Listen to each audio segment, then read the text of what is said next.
चलिए तो शुरू करें।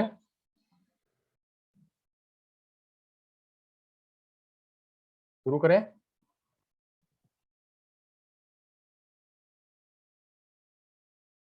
आवाज मेरी पहुंच रही है तो जवाब दें। ओके।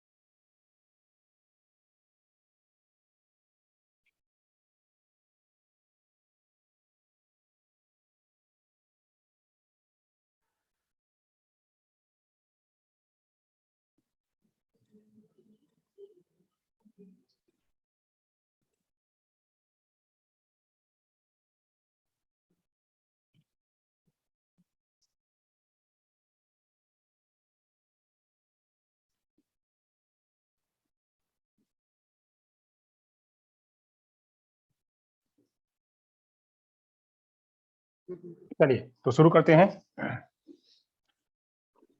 आज आज का सेशन शुरू करते हैं यहाँ से। तो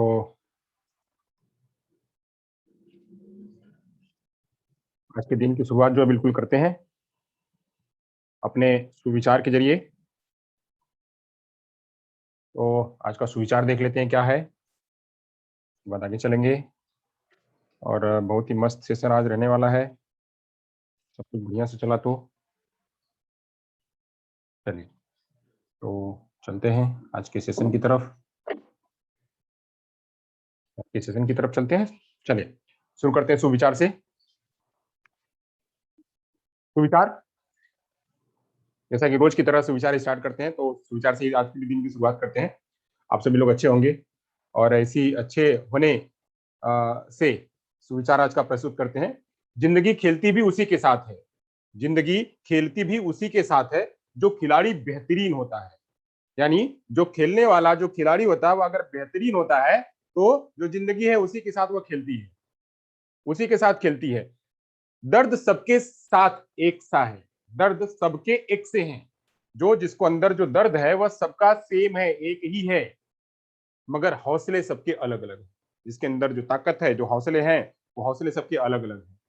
कोई हताश होकर बिखर जाता है, कोई हताश होकर वह बिखर जाता है, तो कोई संघर्ष करके निखर जाता है, कोई संघर्ष करके निखर जाता है। यानी क्या, जिंदगी जो है वह पूरा जीवन हमें संघर्ष तो करना ही है, उसके साथ में जिंदगी खेलती है। कभी ये दुख हो गया, कभी वो दुख हो गया, कभी वो दुख हो गया, बट उसमें जो प्लेयर होता है, जो प्लेयर होता है, वह प्लेयर वही अच्छा होता है जो जो उसमें हताश न होकर के, जो उसमें हताश नहीं होता है और हताश ना होकर के वह निखर जाता है, वही जो है वह सबसे बेहतरीन खिलाड़ी होता है। क्यों? क्योंकि दर्द तो सबके पास होते हैं, दर्द सबके पास होते हैं, उसमें लड़ने में दर्द सबको आता है। हौसले जिसके अच्छे होते हैं वही जो है वह निखर जाता है, और या तो जिसके पास हौसले नहीं होते हैं वह बिखर जाता है। तो ऐसे ही आप सभी लोग जिंदगी खेलने दो, जिंदगी को, जिंदगी में जितनी भी दुख तकलीफ आती है उसमें आने दो। एक अच्छे बेहतरीन खिलाड़ी की तरह, अच्छे बेहतरीन खिलाड़ी की तरह संघर्ष करिए, हताश मत होइए, हताश मत होइए, संघर्ष करिए और आगे जाकर के निखरिए, परफेक्शन लेके आइए। परफेक्शन लेके आएंगे, जितना परफेक्शन आएगा उतना ही जो आपके अंदर जितनी स्किल आएगी उतना ही आप आगे बढ़ेंगे और आप जो है जीवन में कामयाब होंगे। तो ऐसे ही जो है आज इस मोटिवेशनल कोट से जो है आगे दिन की आज शुरुआत करते हैं। जो आज का टॉपिक है, आज की टॉपिक की तरफ बढ़ेंगे। जो लोग आते हैं उनको आप लोग जोड़ते चलिएगा। चलिए तो जो है आज का सेशन स्टार्ट करते हैं। मैं संतोष सर, दिशा एकेडमी में आप सभी का स्वागत करता हूं।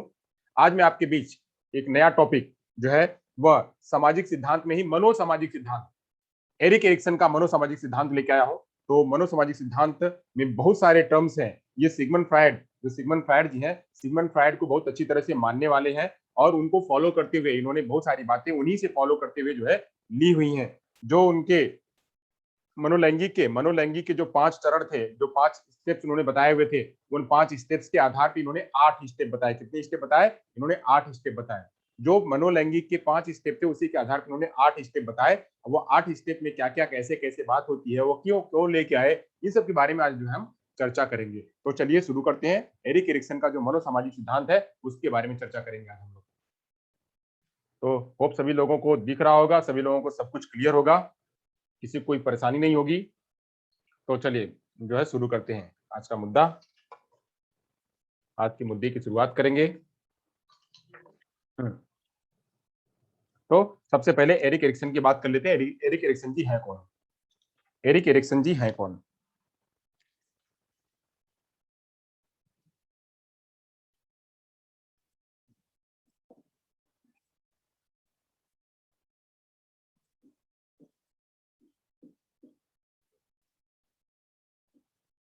Erik Erikson.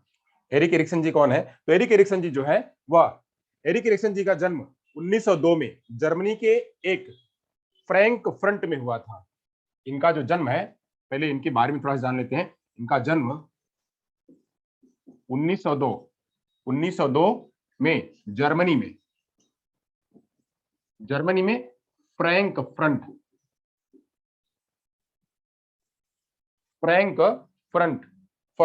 फ्रैंकफर्ट में हुआ था। फ्रैंकफर्ट एक स्थान है जर्मनी में, वहीं पे इनका जो है 1902 में इनका जन्म हुआ था। तो जन्म इनका जो है वो कब हुआ था? इस समय में हुआ था। अब ये इनके जीवन के बारे में बहुत सारी घटनाएं हैं, बहुत सारी बातें हैं, तो उस पर हम चर्चा नहीं करेंगे। उतना चर्चा करने के लिए हमारे पास समय नहीं है, तो हम सीधे मुद्दे पर की बात करेंगे। तो यह अमेरिका विकास मनोविज्ञान को, ये जो है अमेरिका विकास, ये अमेरिका विकास मनोवैज्ञानिक के रूप में जाने जाते हैं। ये अमेरिका विकास मनोवैज्ञानिक के रूप में जाने जाते हैं। और किस रूप में जाने जाते हैं? ये मनोविश्लेषक के रूप में जाने जाते हैं। मनोविश्लेषक के रूप में जाने जाते हैं। और किस रूप में जाने जाते हैं? ये मनोसामाजिक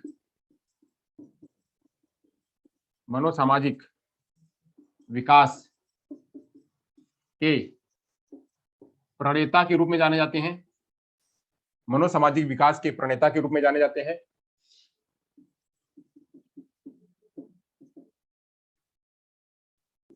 और किस रूप में जाने जाते हैं? तो ये जो है मानवतावादी के रूप में भी जाने जाते हैं। यह मानवतावादी, ह्यूमनिज्म, आगे जो हमारा जो 20वीं सदी में जो हमारा लास्ट में जो आया, वो क्या आया? वो मानवतावादी आया। तो मानवतावादी के रूप में भी ये जाने जाते हैं। जो इनकी मृत्यु है, जन्म तो इनका 1902 में हुआ, जब इनकी मृत्यु हुई तो मृत्यु इनकी जो है वह 12 मई 1994 को हुई। 12 मई 1994 को हुई। 12 मई 1994 को हुई। ये 91 वर्ष की आयु में जो है ये परलोक सिधार गए। एरिक्सन जी मनोविज्ञान के क्षेत्र में अहम, मनोविज्ञान को जो है उसके रूप में ज्यादा इन्होंने तवज्जो दी, उसको इन्होंने ज्यादा माना, अहम मनोविज्ञान के रूप में प्रसिद्ध है। यानी आप लोग जानते हैं जो सिगमंड फ्रायड के, सिगमंड फ्रायड के id, ego, super ego, id, ego, super ego. तो यहाँ पे जो है ये ईड को नहीं मानते थे, सुपर ईगो को नहीं मानते थे, ये ईगो को मानते थे। जो वास्तविकता में, ईगो क्या कहता है? वास्तविकता को, तो वास्तविकता के रूप में इन्होंने इसको आगे बढ़ाया। इन्होंने जो कॉन्फ्लिक्ट है, जो अंदर उसके अंदर में जो जन्मजात क्रियाएं हैं, वो जन्मजात क्रियाएं को नहीं मानते हैं। या जो है अंदर सुसुप्तावस्था जो सामाजिक रूप में सभी लोग मानते हैं, समाज के रूप में जो नियम कानून है इसको भी इन्होंने नकारा। इन्होंने किसको नकारा? इन्होंने किसको कहा? Super ego. सुपर ईगो जो है ईड और ईगो जो चेतन और अचेतन, जो चेतन और अचेतन दोनों को मिलकर के काम करता था। जो चेतन और अचेतन, जो चेतन और अचेतन के सानिध्य में रह करके वास्तविकता में विकास करता था। तो ये जो है ईगो को विकास करने के रूप में प्रसिद्ध है। यानी ईगो के रूप में काम करने वाले, अहम के रूप में ये जो है प्रसिद्ध हुए। यानी वह उन्हीं को फॉलो करते थे। यह जो हमारा साइको एनालिटिकल थियरी जो है सिगमंड फ्रायड की जो साइको एनालिटिकल थियरी है, उसी को ये भी फॉलो करते थे, बट उसमें से इन्होंने इन दो चीजों को उन्होंने नहीं लिया, इन्होंने जो है ईगो को लिया और ईगो को लेकर के इन्होंने आगे बात करी। तो इतनी बातें जो है अभी मैंने आपको बताई क्या एरिक एरिक्सन के बारे में। तो एरिक एरिक्सन जी क्या है, तो ये इनका जन्म 1902 में जर्मनी में हुआ, फ्रैंकफर्ट में। तो अब ये अमेरिका विकास मनोवैज्ञानिक के रूप में, मनोविश्लेषक के रूप में, मनोसामाजिक विकास के प्रणेता के रूप में, मानवतावादी के रूप में जो है इनको जाना जाता है, के रूप में इनको जाना जाता है। इनका जो जन्म है वह 1902 में हुआ, तो मृत्यु जो है इनकी 12 मई 1994 में हुई। 12 मई 1994 में हुई। यह जो है, जो सिगमंड फ्रायड जी ईगो सुपर ईगो को मानते थे, तो वहीं पे यह किसको मानते थे, यह ईगो को मानते थे। ईगो को लेकर के यह आगे बढ़े। अब इन्होंने इनकी कुछ कृतियां हैं, कृतियों के बारे में भी प्रश्न आता है अक्सर, कृतियों के बारे में प्रश्न आता है। तो कृतियां क्या थी इनकी, कृतियों को जरा जान लेते हैं।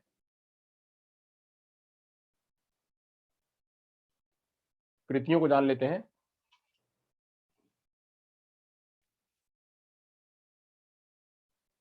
चलिए, तो कृतियां क्या थी, कृतियों को जान लेते हैं। इनकी कुछ कृतियां हैं।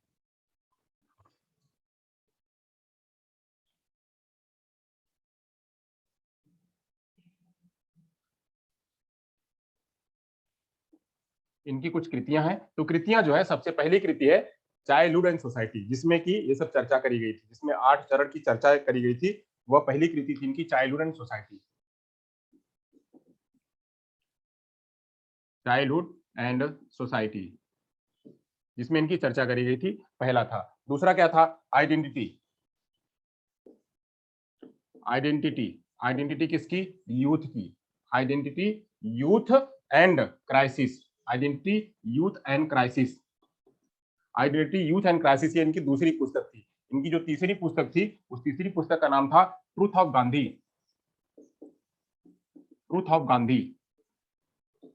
ये इनकी तीसरी पुस्तक थी। इनकी जो चौथी पुस्तक का नाम था ट्राई एंड रीजन।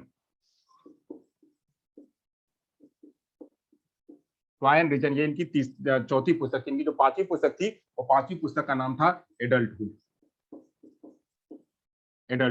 अब एडल्टहुड, यहाँ पे जो सबसे मेन बात है, जो हमको सबसे मेन बात जानना है, वहां पे जो इनकी पहली वाली पुस्तक है, जिसका नाम है चाइल्डहुड एंड सोसाइटी।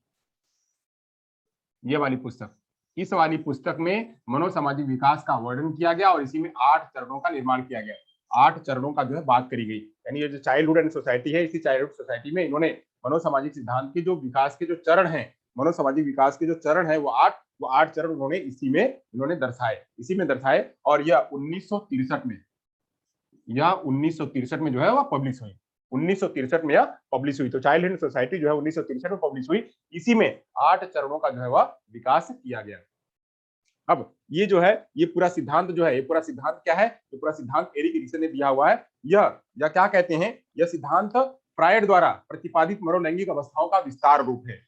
ये इनका जो सिद्धांत है, यह एरिक एरिक्सन का जो सिद्धांत है, वो फ्रायड का। चलिए, यहां तक अगर हो गया हो तो आगे चले।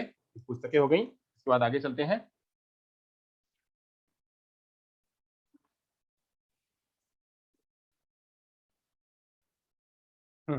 इनके सिद्धांत में इस सिद्धांत का प्रतिपादन फ्रायड ने किया। इस सिद्धांत का विस्तार जो है, फ्रायड की मनोलैंगिक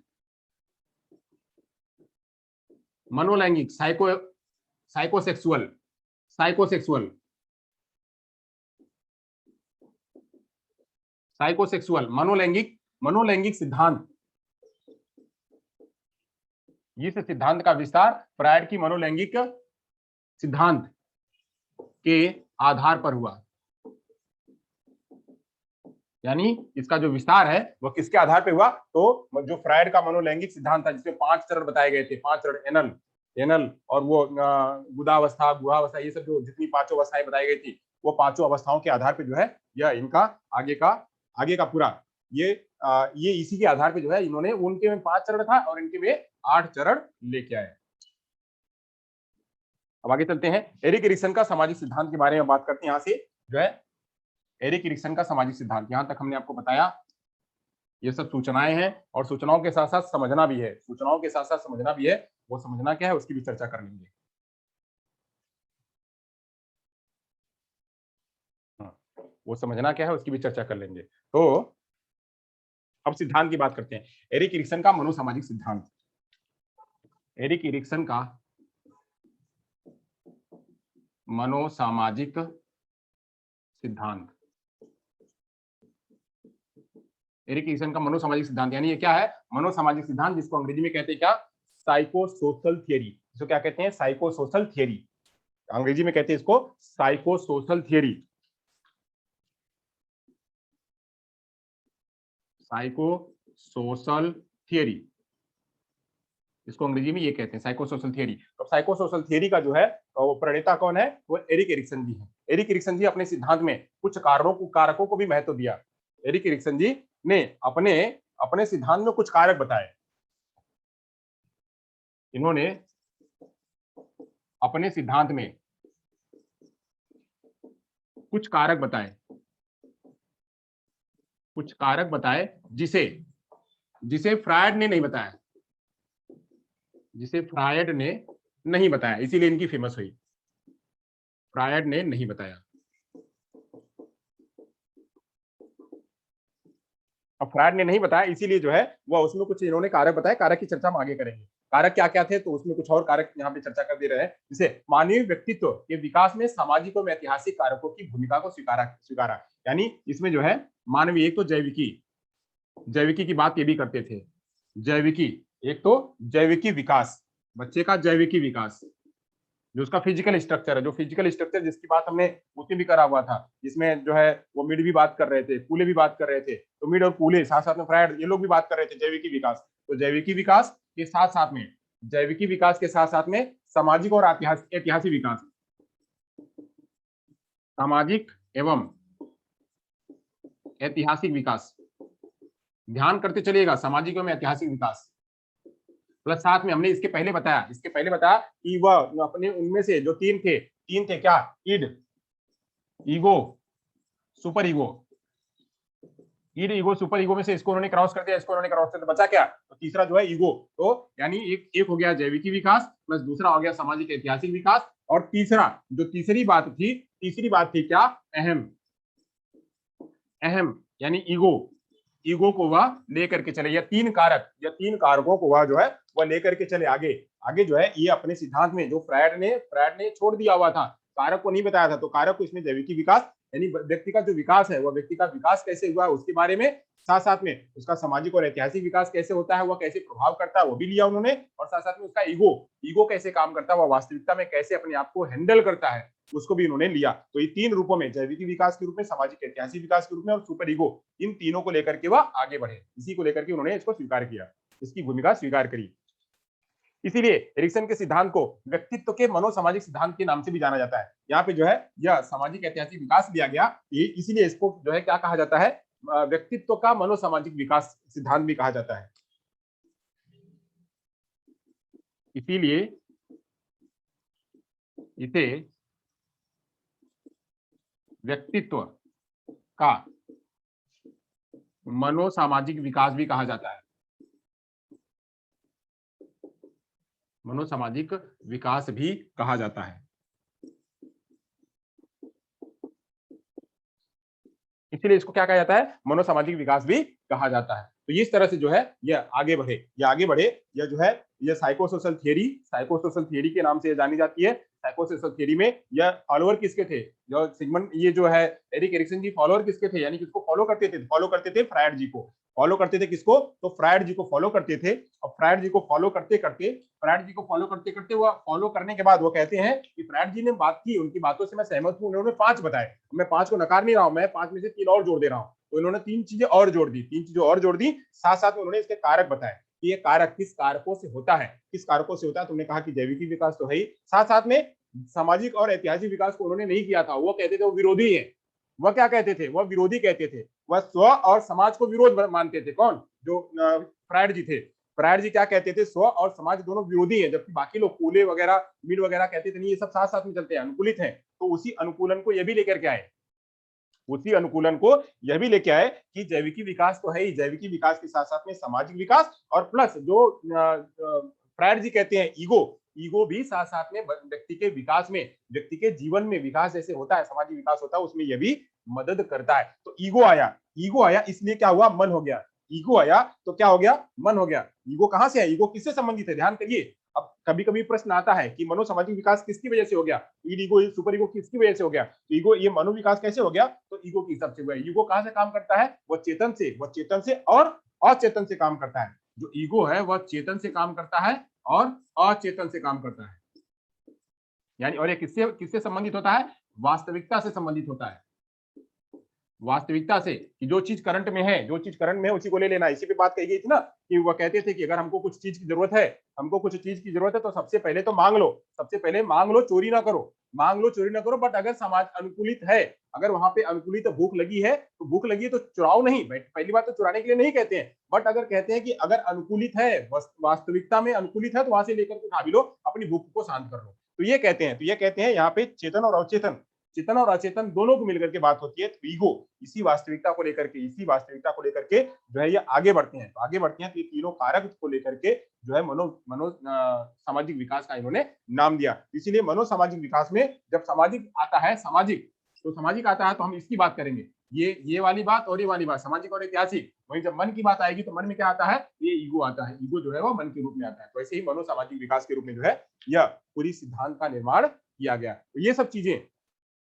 आज की जो बातें हैं, आज की बातें बीएड की लेक्चर में नहीं बताई गई, बीएड में बहुत सरफेस बताया गया है। इवन डिप्लोमा में भी इसका एक चैप्टर है, थोड़ा सा है, उसमें भी कहीं चर्चा नहीं करी गई है आज। और ऐसे ही मैंने बहुत सारे वीडियो भी देखे, वहां पे भी इसकी बहुत सारी चर्चा नहीं करी गई है, बहुत सारी चर्चाएं नहीं करी गई। जो आज मैं चर्चाएं बता रहा हूँ इसको पॉइंट करके नोट करते चलिएगा कि क्या क्या बातें, और इस पर प्रश्न आते हैं, इस पर प्रश्न आते हैं, वो ध्यान करिएगा। इसकी पुस्तकें कितनी है, इनका जन्म कहाँ हुआ था, ये किसको फॉलो करते थे, फॉलो करने में इनके कारक क्या क्या थे, तो कारक साथ साथ में और भी बहुत सारी बातें जो हम आगे आपको लेकर के चलेंगे, ये सब आप जो है उसको नोट करते चलिएगा, याद करते चलिएगा। चलिए यहाँ तक हो गया तो हम आगे चलते हैं।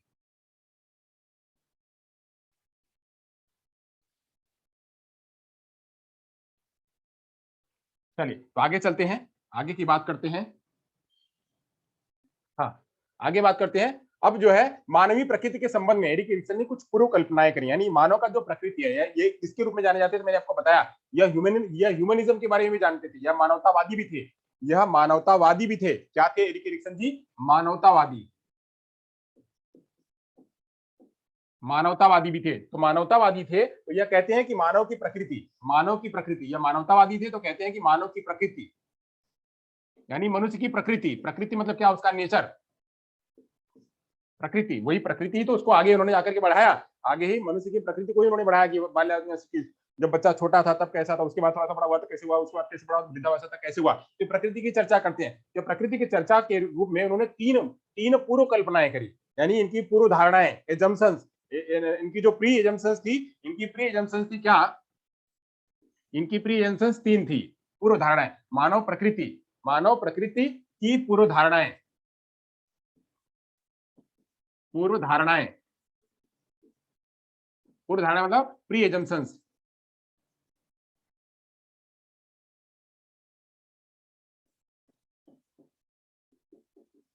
Pre assumptions, pre assumptions. अब ये जो एजम्पशंस क्या थे, इनके एजम्पशंस, पूर्व धारणाएं क्या थी, तो पूर्व धारणाएं या पूर्व कल्पनाएं क्या थी, तो पूर्व धारणाएं, पूर्व कल्पनाएं जो है ये तीन थी, तीन तत्व के रूप में।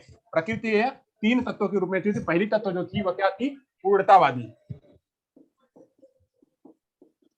पूर्णतावादी पहला था, पूर्णतावादी। दूसरा था पर्यावरणवादी, पर्यावरण, पर्यावरणीयता, इन्होंने कहा पर्यावरणीयता, यानी पर्यावरण से ही प्रभावित होता है। दूसरा क्या, परिवर्तनशील होता है। चलिए इसके बारे में चर्चा करते हैं, इसके बारे में चर्चा करते हैं। ये जो है यह इन्होंने मानव की प्रकृति को, मानव की प्रकृति की पूर्व धारणाओं को तीन तत्व में बताया, तीन तत्व में बताया। कितने तत्व में बताया, इन्होंने तीन तत्व में बताया, तीन तत्व। अब तीन तत्व थे, तीन तत्व क्या थे, तो तीन तत्व थे। एक तो पूर्णतावादी थी, यानी यह फुल, होल, होल मतलब क्या, सर्वांगीण, होल मतलब सर्वांगीण, यह पूर्णतावादी है। पूर्णतावादी पर विश्वास करते हैं कि व्यक्ति का सर्वांगीण विकास होता है, व्यक्ति का सर्वांगीण विकास होता है।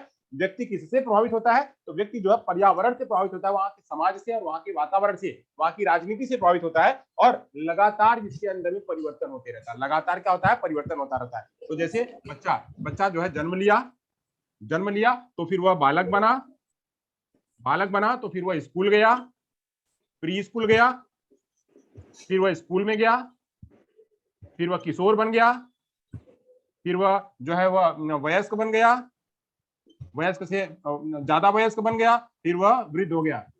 ऐसे जो है इसकी अवस्थाएं बताते हैं। इसकी अवस्थाएं बताते हैं तो कहते हैं कि जन्म के बाद इसमें जाता है तो बदल जाता है, इसके बाद जब इसमें आता है तो बदल जाता है, इसके बाद इसमें आता है तो बदल जाता है। तो ऐसे ही व्यक्ति व्यक्ति जो है व्यक्ति का विकास जो है पूर्ण रूप में होता है, और वह विकास होता कैसे? तो पर्यावरण के रूप में होता है, साथ साथ में क्या होता है? बदलते रहता है। तो इनकी जो है तीन धारणाएं यानी इनकी प्री जंक्शंस क्या थी, धारणाएं क्या थी? धारणाएं जो है कल्पनाएं तीन रूप में करते थे कि व्यक्ति जो मानव है, मानव की प्रकृति कैसी होती है? तो मानव की प्रकृति में पूरा पूरा का पूरा विकास होता है। तो उसमें बच्चे का संज्ञानात्मक विकास, मानसिक विकास, शारीरिक विकास, सब विकास होता है। तो पूरा का पूरा विकास होता है, तो इसलिए वो क्या है? पूर्णतावादी है।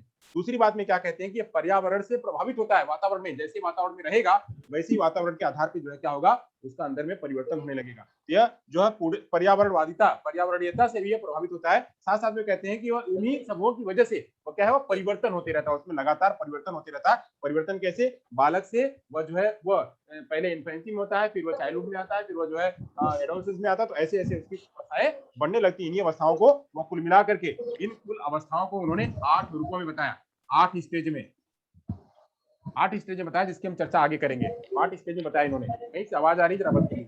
ओके, यहां तक चलते हैं। ये हमारी जो है तीन तत्व, मानव की प्रकृति की पूर्व धारणाओं, एरिक एरिक्सन जी मानव की प्रकृति की पूर्व धारणाओं को 3 तत्व के रूप में उन्होंने बताया। 3 तत्व क्या थे? पूर्णतावादी थे, पर्यावरणीयता था और परिवर्तनशीलता था। इनके बारे में जो उन्होंने चर्चा करी। चलिए अब आगे बात करते हैं। मनोसामाजिक सिद्धांत के कुछ फैक्ट्स हैं, उन फैक्ट्स की चर्चा कर लेते हैं। चलिए, यहां तक हो गया, अब आगे चलते हैं। हो गया ना सबका? सभी का हो गया तो हमको जो है वो मैसेज करते चलेंगे। चलिए, तो यहां तक हो गया, आगे चलते हैं। मानवतावादी के रूप में ये जाने जाते हैं, या जो है मनोसामाजिक सिद्धांत के प्रणेता के रूप में जाने जाते हैं, और या अमेरिका अमेरिका विकास सिद्धांत के रूप में भी जाने जाते हैं। वैसे ही जो है मनोविश्लेषण के रूप में भी जाने जाते हैं, कई रूपों में यह जाने जाते हैं। चलिए, तो ये जो है एरिक एरिक्सन की बात करते हैं। एरिक एरिक्सन का जो मनोसामाजिक सिद्धांत है उसकी बात करते हैं। इसमें जो है हम बात करते हैं क्या होता है इसमें जो है एरिक एरिक्सन जी मानव की प्रवृत्ति के कुछ अन्य पक्षों का भी जिक्र किया, जिक्र किया। कहते हैं कि ऑब्जेक्टिविटी, प्रेडिक्टिविटी, डिटर्मिनिज्म और ऑड कंडीशन को अन्य सिद्धांत में अन्य पहलुओं की अपेक्षा कम महत्व प्रदान किया। ये कहते हैं कि जो है यहाँ पे मानव की जो प्रकृति है, मानव की जो प्रवृत्ति है, मानव की प्रवृत्ति, भी तुमने प्रकृति बताया, प्रवृत्ति बता रहा हूं। मानव की प्रवृत्ति, टेंडेंसी, वो था नेचर, यहाँ पे हम टेंडेंसी की बात कर रहे हैं। प्रवृत्ति,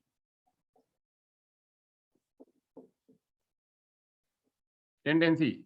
अब टेंडेंसी कैसी? तो टेंडेंसी जो है वह कहते हैं कि टेंडेंसी कैसी है? तो टेंडेंसी में कोई अगर कह दे कि इसको वो कम महत्व देते हैं, किसको कम महत्व देते हैं? तो ऑब्जेक्टिविटी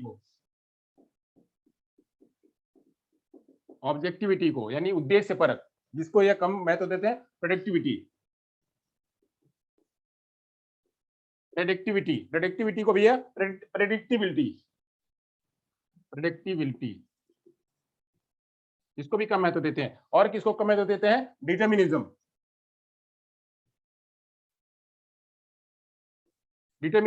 और ओड कंडीशन या ओड बिहेवियर, इसको जो है वो अपने सिद्धांत में जो उनके 3 पहलू थे। कौन कौन से 3 पहलू थे?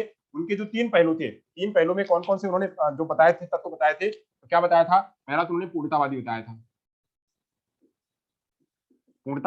दूसरा क्या बताया था?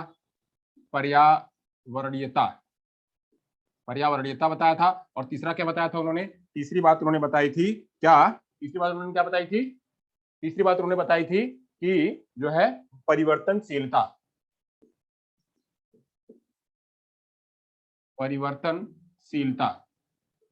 यह मेन है। या मेन है, इनको ज्यादा तवज्जो देते हैं, इसको वह जो है कम तवज्जो देते हैं कि व्यक्ति की ऑब्जेक्टिविटी, यानी वह बिल्कुल वैसा ही होगा जैसा कहा गया है, जैसा कहा गया। ऑब्जेक्टिव में क्या होता है, ऑब्जेक्टिव का मतलब एस नो, ऑब्जेक्टिव का मतलब होता है एस नो, कि कहा गया कि बच्चा जो है पैदा होगा, पैदा होगा तो पैदा ही होगा, बच्चा जो छोटा से इतना बड़ा होगा तो इतना ही बड़ा होगा, नहीं, इतना ही बड़ा नहीं होगा, वो बदल भी सकता है, उसके रूप में चेंज हो सकते हैं। तो ऑब्जेक्टिविटी को, एस नो को जो है वो नकारते, कहते हैं कि यह है, बट इसको उतना उन्होंने महत्व नहीं दिया, ऑब्जेक्टिविटी को उतना महत्व नहीं दिया। प्रेडिक्टिविटी मतलब क्या, कि अनुमान, ये हालांकि प्रेडिक्टिविटी भी हमारी विकास के सिद्धांत का एक पहलू है। प्रेडिक्टिबिलिटी भी हम अनुमान करते हैं कि व्यक्ति जो है पहले बच्चा है तो बड़ा होगा ही, अनुमान लगाते हैं, ये कहते हैं, इसको कम लगाते हैं, बड़ा होगा, बदलेगा, बदलेगा, इसको ध्यान करते हैं, बट इसको कम करते हैं। साथ साथ में डिटर्मिनिज्म, निर्धारित है कि इसके अंदर में यही होगा, तो निर्धारित को यह मन के रूप में, मनोसामाजिक के रूप में, यहाँ पे या बॉडी के रूप में बताते हैं। डिटर्मिनिज्म जो है, प्रेडिक्टिबिलिटी बॉडी के रूप में, शरीर के विकास के रूप में। तो ये कहते हैं कि जब मनोसामाजिक विकास है, तो मनोसामाजिक विकास जरूरी नहीं कि वो निर्धारित ही है कि ऐसा ही होगा। बच्चा जो कॉन्फ्लिक्ट में नहीं आएगा या कॉन्फ्लिक्ट में आएगा, बच्चा जो है वो प्रोडक्टिविटी नहीं करेगा या करेगा, ऐसा जो है निर्धारित नहीं है। इसको ये महत्व तो देते हैं, बट कम महत्व देते हैं।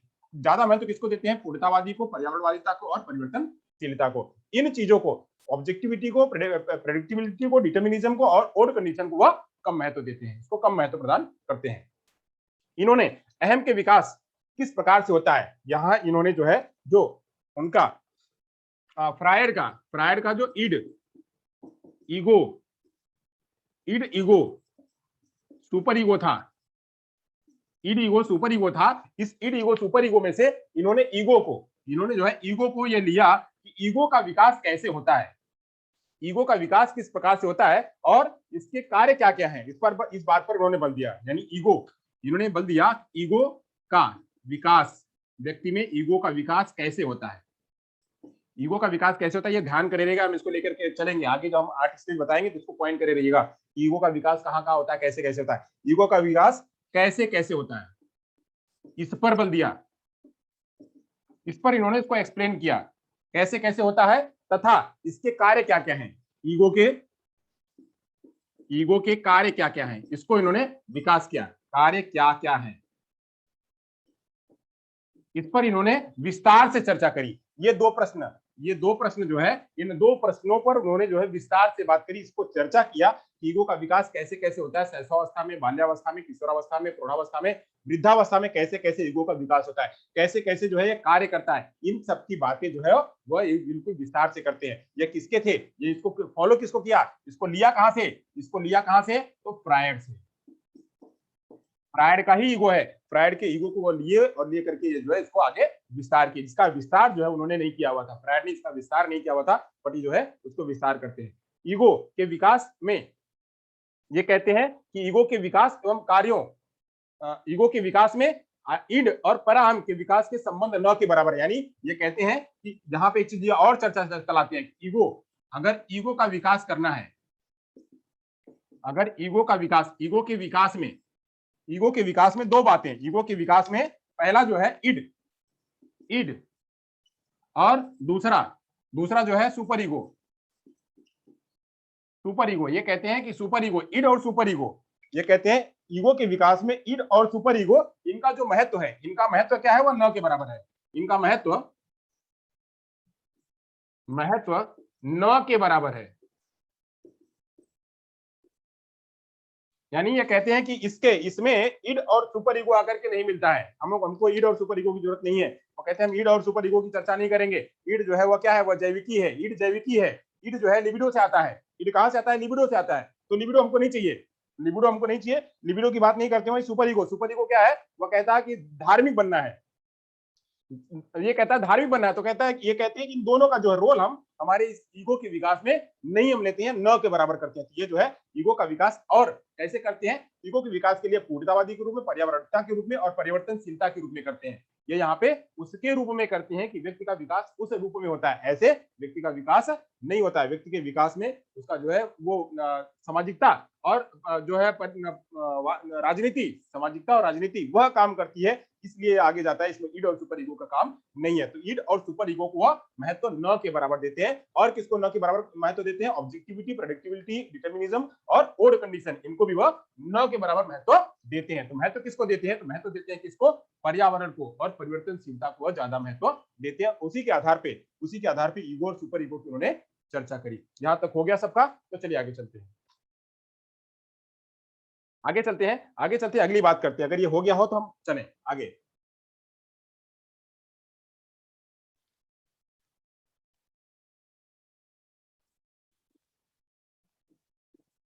चलिए, हो गया तो आगे चलते हैं। चलिए, बहुत बढ़िया। तो आगे चलते हैं, अगली बात करते हैं। ये बातें सब आप लोग याद रखे रहिएगा। ये बातें हमने चर्चा नहीं करी हुई अभी, इसके पहले भी चर्चा नहीं हुई थी, इसलिए इसकी चर्चा हो रही है। बीएड में भी कभी चर्चा नहीं हुई थी इसकी।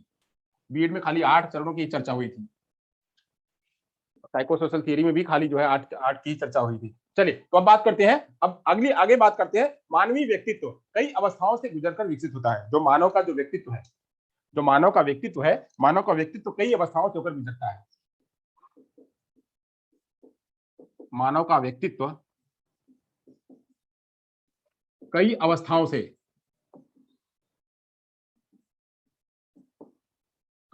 से होकर गुजरता है। और वह क्या है? वह अवस्था तो हो सकता है वह क्या है? वह तो जो है वह बच्चे का इन्फेंसी है, चाइल्डहुड है, एडोलसेंस है, एडल्टहुड है। ये क्या है? उन अवस्थाओं से जो है वह आगे जाकर के गुजरता है। ये अवस्थाएं शाश्वत एवं पहले से निश्चित होती हैं। ये क्या है? ये जो अवस्थाएं हैं, ये अवस्थाएं निश्चित होती हैं, शाश्वत एवं निश्चित होती हैं। निश्चित क्यों होती है? ये पता ही है, यह पता है, पहले से निर्धारित है कि व्यक्ति जो है वो छोटा है। यहाँ वहां पे कहा गया, इसको कम तवज्जो देते हैं, डिटर्मिनिज्म को कम महत्व देते हैं, बट देते हैं। ये कहते हैं कि ये निश्चित है। देते हैं कैसे? ये कहते हैं कि ये निश्चित है, यह होगा ही कि बच्चा पैदा हुआ है तो बच्चा जो है वह इन्फेंसी में आएगा, रेंगेगा, चलेगा, फिर खड़े होगा, फिर वह बोलने लगेगा, उसका समाज का विकास होगा, फिर वह बाल्यावस्था में आएगा, बाल्यावस्था के बाद फिर वो थोड़ा और बड़ा होगा, प्री स्कूल में जाएगा, फिर स्कूल में जाएगा, फिर थोड़ा सा और बड़ा होगा तो किशोरावस्था में आएगा, किशोरावस्था में वह अर्ली किशोरावस्था में, फिर लेट किशोरावस्था में जाएगा, फिर वो बाल्यावस्था में जाएगा, फिर वो वयस्कावस्था में जाएगा, वयस्कावस्था के बाद फिर वो वृद्धावस्था में जाएगा। तो ये निर्धारित है। ये 5 चरण है, मेन तो 5 है ना, 5 चरण। इन्फेंसी, चाइल्डहुड, एडोलसेंस, एडल्टहुड और ओल्ड एज। यह निर्धारित है, यह होना ही है, यह निर्धारित है, यह शाश्वत है। यह इसी आधार पे जो है वह होते हैं विकास। तो मानव का व्यक्तित्व जो है कई अवस्थाओं से होकर गुजरता है। तो वह अवस्थाएं क्या है? यह अवस्थाएं इन अवस्थाओं से होकर गुजरता है, और ये अवस्थाएं जो है वह शाश्वत और निश्चित है, यह होनी ही है, ये जो अवस्था है यह किसी न किसी रूप में, मतलब यह किसी न किसी क्या, ये व्यक्ति जब पैदा होगा तो इन अवस्थाओं से वह गुजरेगा ही, तो यह होनी है, इसलिए जो है निश्चित है। और क्या? विकास की ये अवस्थाएं विशिष्ट नियम द्वारा संचालित होती हैं। यानी ये जो अवस्थाएं हैं, विकास की अवस्थाएं कहते हैं कि विकास की अवस्थाएं विशिष्ट नियम के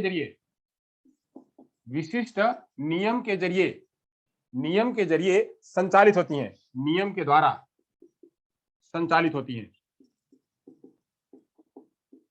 यानी अब किशोरावस्था में अलग तरीके का विकास होगा, चाइल्डहुड में अलग तरीके का विकास होगा, एडोलसेंस में अलग तरीके का विकास होगा, तो सबके नियम अलग अलग है। तो वो विशिष्ट नियम के जरिए संचालित होती हैं, जिसे इन्होंने क्या कहा, जिसे ये भी नाम आता है, संचालित होती हैं, जिसे इन्होंने एक नाम दिया पश्चात नियम, जिसे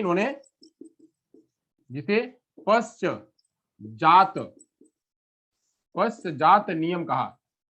पश्चात नियम, जिसको अंग्रेजी में कहते हैं एपिजेनेटिक प्रिंसिपल। एपिजेनेटिक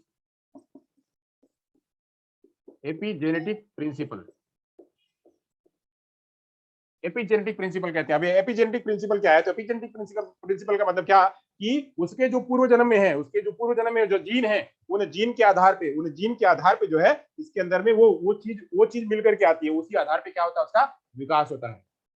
जो जीन्स है वो जीन के आधार पे, जो जीन मिलकर के आते हैं, तो उसके आधार पे जो इसका विकास होता है। तो इसीलिए कहते हैं क्या, ये पीछे पश्चात जो पीछे वाली है, उन्हीं पीछे की जो जेनेटिक है, उन्हीं के आधार पर, उन्हीं के प्रिंसिपल के आधार पर जो है व्यक्ति का जो विशिष्ट नियम, उन विशिष्ट नियम उसी में आते हैं और उसी के आधार पर व्यक्ति का विकास होता है। ये जो है, ये भी कभी कोई प्रश्न पूछा जाता है कि व्यक्ति का जो विकास है, व्यक्ति का विकास कैसे होता है, तो कैसे होता है उसमें ये प्रश्न पूछ देगा, तो ये उसमें ये ऑप्शन दे देगा। ये ऑप्शन आपको यही लिखना है कि पश्चात नियम, एपिजेनेटिक प्रिंसिपल, एपिजेनेटिक प्रिंसिपल के जरिए जो है वह विकास बच्चों में होता है। वो अलग अलग प्रकार की जो विशिष्ट नियम है, वो विशिष्ट नियम इन्हीं एपिजेनेटिक नियम के जरिए आती है। ये आप जो है वहां पे चर्चा करेंगे। चलिए अब आगे चलते हैं। यहां तक हो गया हो तो, यानी अभी मैंने इसमें क्या बताया कि मानव का व्यक्तित्व कई अवस्थाओं से होकर गुजरता है, जिसमें वह जो है निश्चित होते हैं, शाश्वत होते हैं, वह होते ही है। तो वो चाहे इन्फेंसी हो, चाइल्डहुड हो, चाहे वह एडोलसेंस हो, एडल्टहुड हो, वो उन अवस्थाओं से व्यक्ति गुजरता ही है।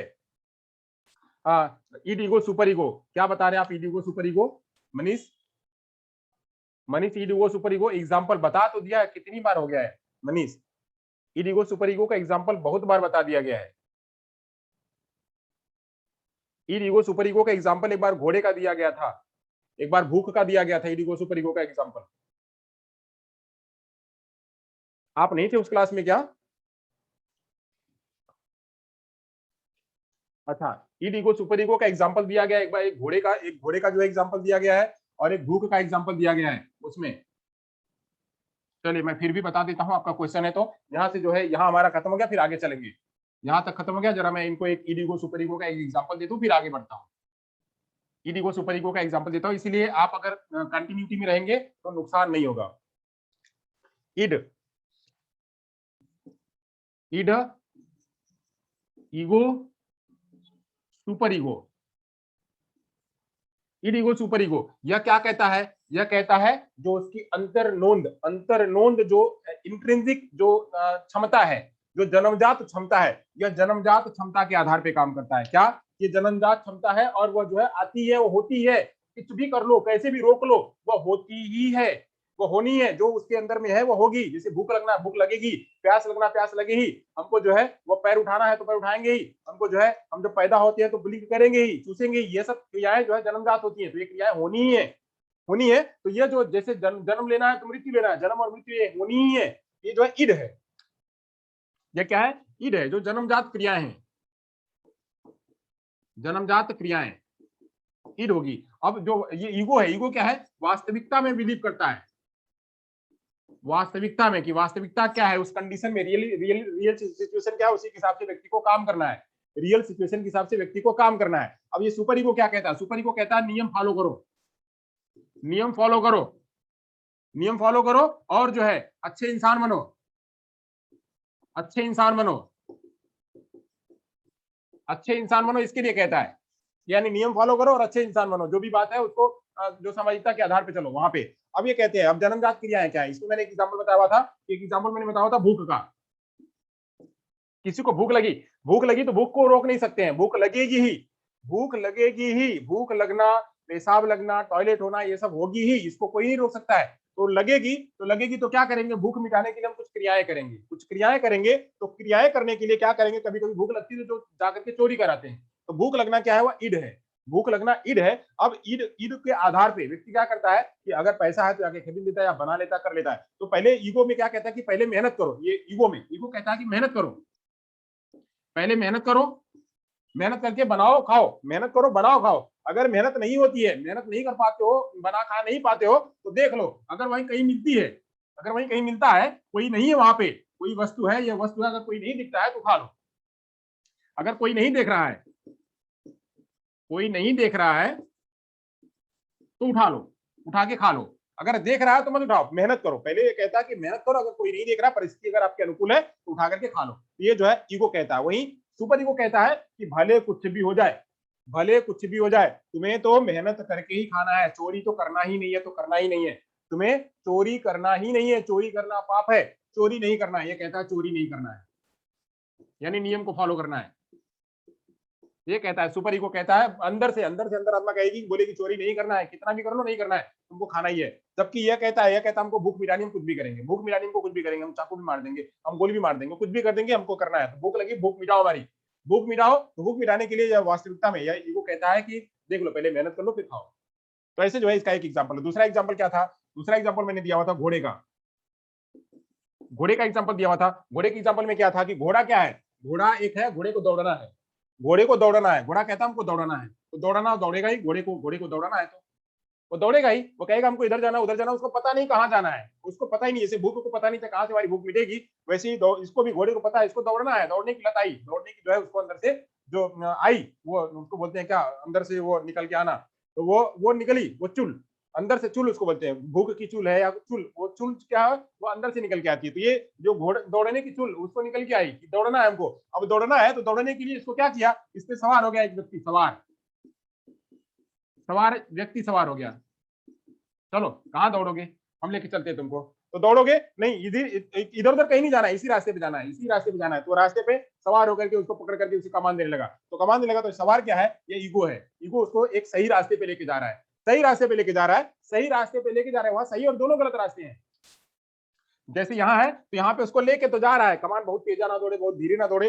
दौड़ने के लिए सवार जो है उसको लेके जा रहा है, अब लेके जा रहा है यहाँ पे जो है, अब सुपर ईगो में क्या होगा, सुपर ईगो में जो ट्रैफिक ट्रैफिक पुलिस है, ट्रैफिक पुलिस कह रहा है कि भाई देखो तुम्हें इस तरफ नहीं आना है, भाई देखो तुम्हारे लिए ये रास्ता नहीं है, तुम्हारे लिए वो जो है फुटपाथ है, उस फुटपाथ पे चलना है, मेन रोड पे से गाड़ियां चलती, तुमको इस रास्ते से नहीं चलता, तुम्हें इस रास्ते पे चलना है, तो ये नियम बताने का काम ये लेके तो जा रहा है, ये इसको दौड़ना हुआ तो दौड़ने के लिए सवार आकर के लेके जा रहा है, तो लेके जा रहा है क्या हुआ, ईगो, और ये इसको नियम बता रहा है कि भाई तुम्हें इस रास्ते पे नहीं इस रास्ते पे जाना है, तो ये रास्ता बताने का काम जो है वो सुपर ईगो करता है, तो इस तरह से ये एग्जाम्पल है जिसमें से कि इसको ये नकार देते हैं, इसको ये नकार देते हैं, इसको भी नकार देते हैं, कौन कौन, ये जो है एरिक्सन जी इसको नकार देते, इसको नकार देते, इसको नकार देते हैं, कहते हैं कि इसी को फॉलो करना है, सुपर ईगो को ही फॉलो करना है, वास्तविकता को फॉलो करना, उसी के आधार पे चलना, उसी के आधार पे व्यक्ति का विकास करना है, और यही जो है यही पर्यावरण के आधार पे, यही परिवर्तन के आधार पे, यही जैविकता के आधार पे जो है वो काम करती है। तो ये इतना सिद्धांत मैंने आपको बताया, आपके याद रखिए, आप सभी लोग इसको एकदम रट डालिए, ये सारे एग्जाम्पल्स एग्जाम में आए तो तुरंत आप बोल दीजिए कि हाँ ये इस तरह से होते हैं, आपके दिमाग में बैठ जाना चाहिए।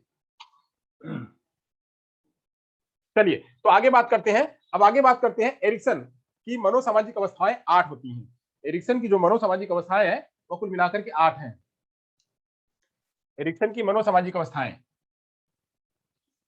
मनोसामाजिक अवस्थाएं मनोसामाजिक अवस्थाएं कुल 8 हैं, मनोसामाजिक अवस्थाएं कुल 8 हैं, तो 8 अवस्थाएं हैं, अब इन 8 अवस्थाओं को जो है यह प्रत्येक अवस्था एक आदर्श समय होता है जो क्रम से आती रहती है, यानी जो 8 अवस्थाएं हैं या 8 अवस्थाएं एक आदर्श अवस्थाएं हैं, ये कहते हैं मनोज एरिक्सन जी कहते हैं कि प्रत्येक अवस्था कुल 8 अवस्थाएं हैं, 8 अवस्थाएं आदर्श अवस्थाएं हैं, आदर्श अवस्थाएं हैं जो क्रमशः आती हैं, जो क्रमशः आती है, यानी एक आई, ये खत्म हो गई, फिर दूसरी आएगी, फिर दूसरी आ गई, फिर तीसरी आएगी, तो ये जो है आदर्श जो ये बिल्कुल आदर्श के रूप में क्रमशः आती है, क्रमशः आती है। अब इसमें कहते हैं व्यक्तित्व का जो विकास है, जो व्यक्तित्व का विकास है, जो व्यक्तित्व का विकास है, वो व्यक्तित्व का विकास 3 रूपों में होता है, व्यक्तित्व का जो विकास है यानी मनोसामाजिक विकास है वो 3 रूपों में होता है, वो 3 रूपों में कैसे होता है इसकी मैंने चर्चा आगे ऊपर तो कर ली है, फिर से मैं कर देता हूँ, ये 3 रूपों में होता है, 3 रूपों में होता है, पहला तो होता है जैविक परिपक्वता के रूप में, जैविक परिपक्वता के रूप में। अब ये जैविक परिपक्वता क्या है, अब जैविक परिपक्वता क्या है इसके बारे में चर्चा करते हैं अभी, फिर सामाजिक एवं ऐतिहासिक, सामाजिक एवं ऐतिहासिक, सामाजिक एवं ऐतिहासिक रूप में, और तीसरी जो है वह क्या आता है, अहम अहम यानी ईगो,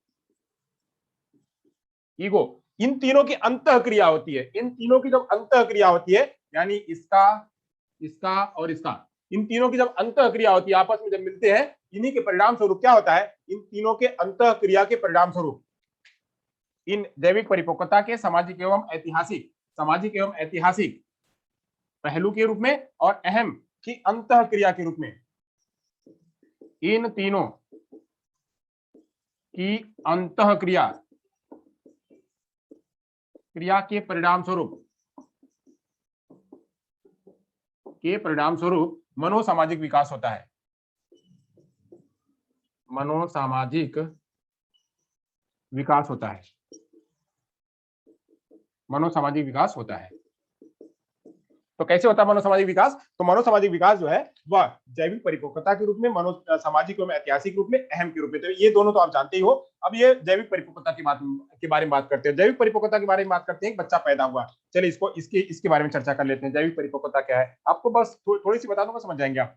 जैविक परिपक्वता क्या है? बच्चा जन्म लिया, एक महीने का था, 2 महीने का था, 3 महीने का हुआ, 1 साल का हुआ, 2 साल का हुआ, 5 साल का हुआ, यानी अभी था यहाँ पे इन्फेंसी, फिर यहाँ पे आ गया चाइल्डहुड, फिर उसके बाद जो है बच्चा 6 साल का हो गया, 12 साल का हो गया, 18 साल का हो गया, 20 साल का हो गया। ऐसे ही बच्चा क्या हुआ, बढ़ते गया। तो बढ़ते गया तो उसका जैविकी रूप में क्या हुआ, परिपक्व होते गया। उसका शरीर, उसका मस्तिष्क, सब कुछ विकसित होने लगा, वह वयस्क होने लगा, यानी वह मेच्योर होने लगा। तो वह मेच्योरिटी की तरफ जो है वो बढ़ रहा है। इसी को कहते हैं क्या, जैविक परिपक्वता।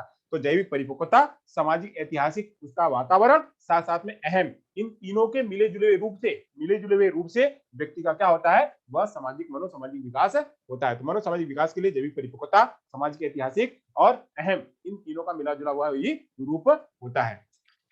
तो ये इन्हीं तीनों के आधार पे एरिक एरिक्सन जी कहते हैं कि जो है व्यक्ति का विकास होता है। जैविक परिपक्वता के आधार पे, सामाजिक एवं ऐतिहासिक विकास पे और अहम के आधार पे ही व्यक्ति का विकास होता है। अहम जो है क्या कहेगा, वह वास्तविकता में बिलीव करेगा और जैसा जैसा समाज इतिहास कहेगा वैसा ही वह विकसित करने लगेगा। अब इसके बारे में जो हम आगे की बात करेंगे। एग्जाम की वजह से क्लास नहीं ले पाया था, कोई बात नहीं है, चलिए आगे चलते हैं। समझ में आ गया ना आपको? हाँ, आगे चलते हैं। मनोसामाजिक सिद्धांत की बात करते हैं, आगे की और बात कर लेते हैं। और जो है इतना हो गया तो आगे चले, इतना हो गया तो आगे चले।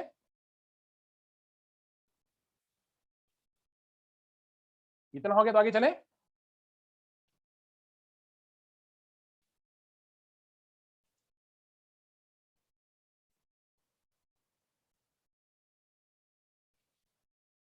ओके, चलिए आगे चलते हैं।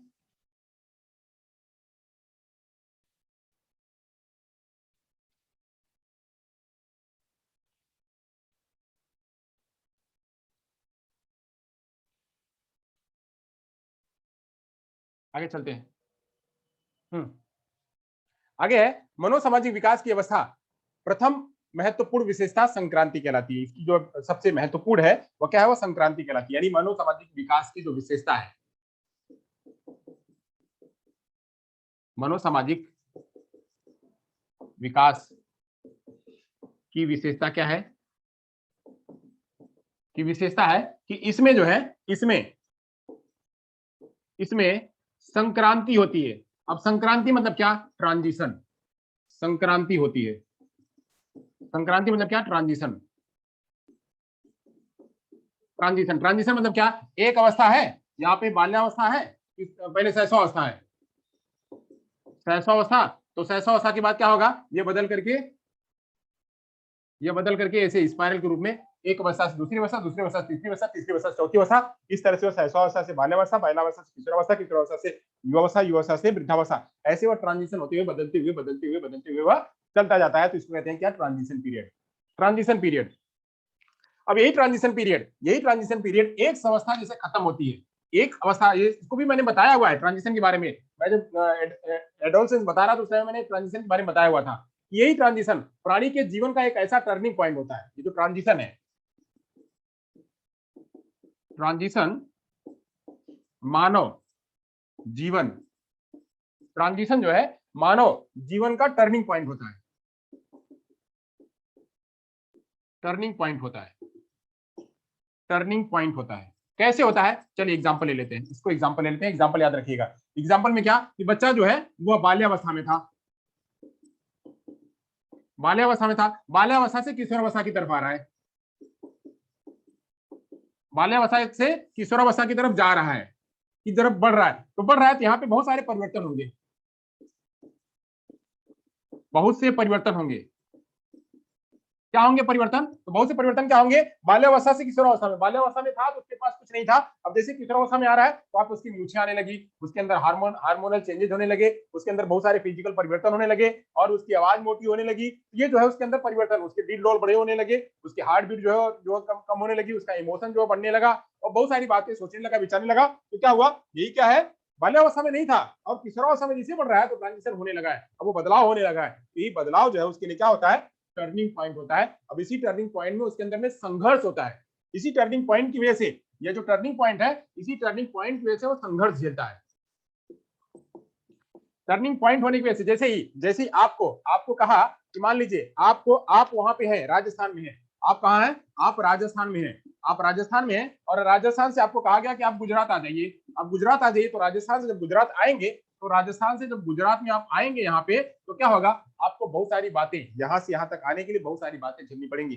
वातावरण झेलना पड़ेगा, रास्ते झेलने पड़ेंगे, यहाँ का व्यवस्था झेलनी पड़ेगी, यहाँ का कल्चर झेलना पड़ेगा, बहुत सारी बातें झेलनी पड़ेगी। अब इसी झेलने में आपको संघर्ष, इसी को कहते हैं क्या? संघर्ष झेलना। अब इसी संघर्ष में, अगर इसी संघर्ष में, संघर्ष पॉजिटिव भी हो सकता है और निगेटिव भी हो सकता है। अब इसी संघर्ष को अगर पार कर गए, अब इसी संघर्ष को आप सकारात्मक रूप से पार गए, तो क्या हुआ? आप ट्रांजिशन को पार कर गए, आप दूसरी अवस्था में पहुंच गए आसानी से, बहुत बढ़िया से। आपका सब कुछ अच्छी तरह से विकास हो गया।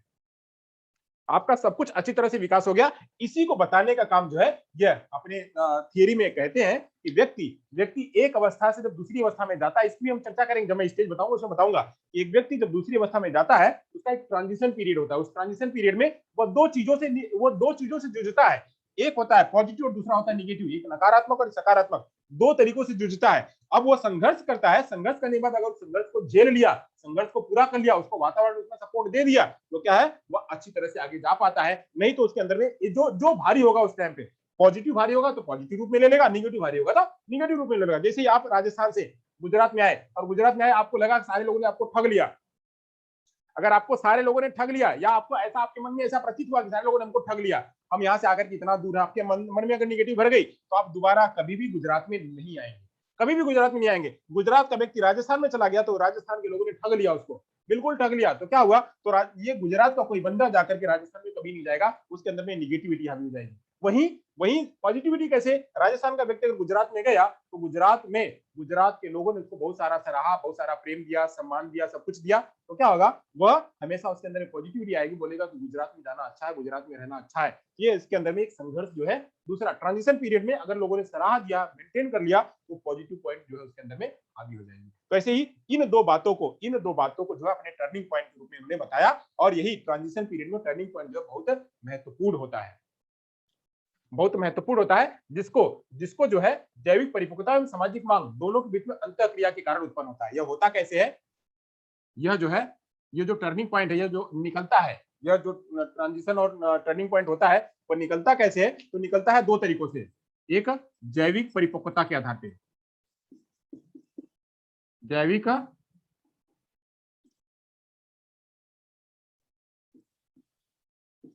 परिपक्वता के आधार पे, और दूसरा जो है वह सामाजिक मांग के आधार पे,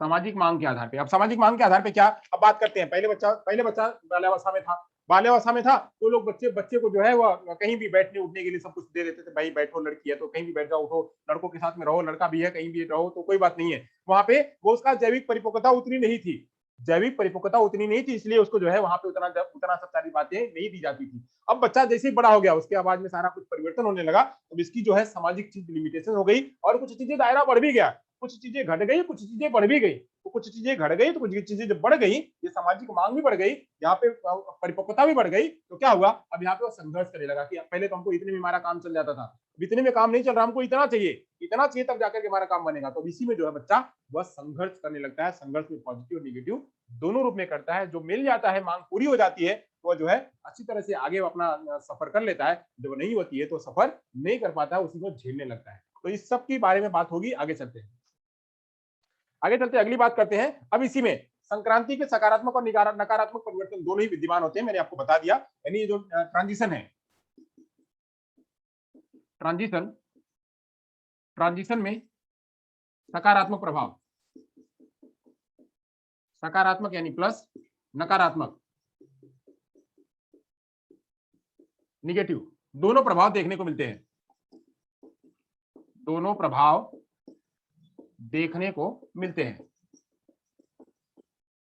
चलिए आगे चलते हैं, यहां तक हो गया। आगे, प्रत्येक अवस्था में जैविक परिपक्वता एवं नई नई सामाजिक मांगों का के कारण द्वंद्व होना स्वाभाविक है। यानी प्रत्येक अवस्था में, चाहे बाल्यावस्था से किशोरावस्था हो, चाहे शैशवावस्था से बाल्यावस्था में, बाल्यावस्था से किशोरावस्था में, प्रत्येक अवस्था में जैविक परिपक्वता और नई नई सामाजिक मांगों के आधार पे प्रत्येक अवस्था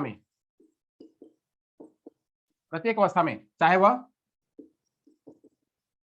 शैशवावस्था से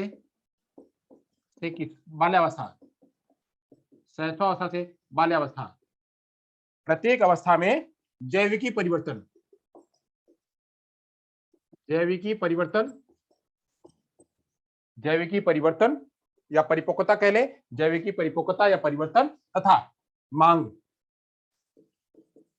सामाजिक मांग के आधार पर द्वंद्व होना यानी संघर्ष होना के आधार पर संघर्ष होना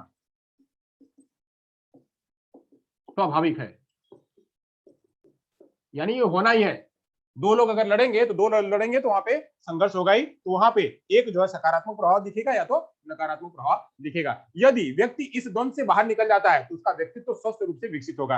यानी अगर इसमें सकारात्मकता रूप से वह निकला, सकारात्मक रूप में आया तो उसका क्या होगा, उसका जो है वो विकास सही रूप में होगा। अगर वही सकारात्मक रूप में नहीं हुआ तो उसका विकास जो है नहीं होता है। अगर वह निकल गया, चलिए आगे ले लेते हैं, यहां से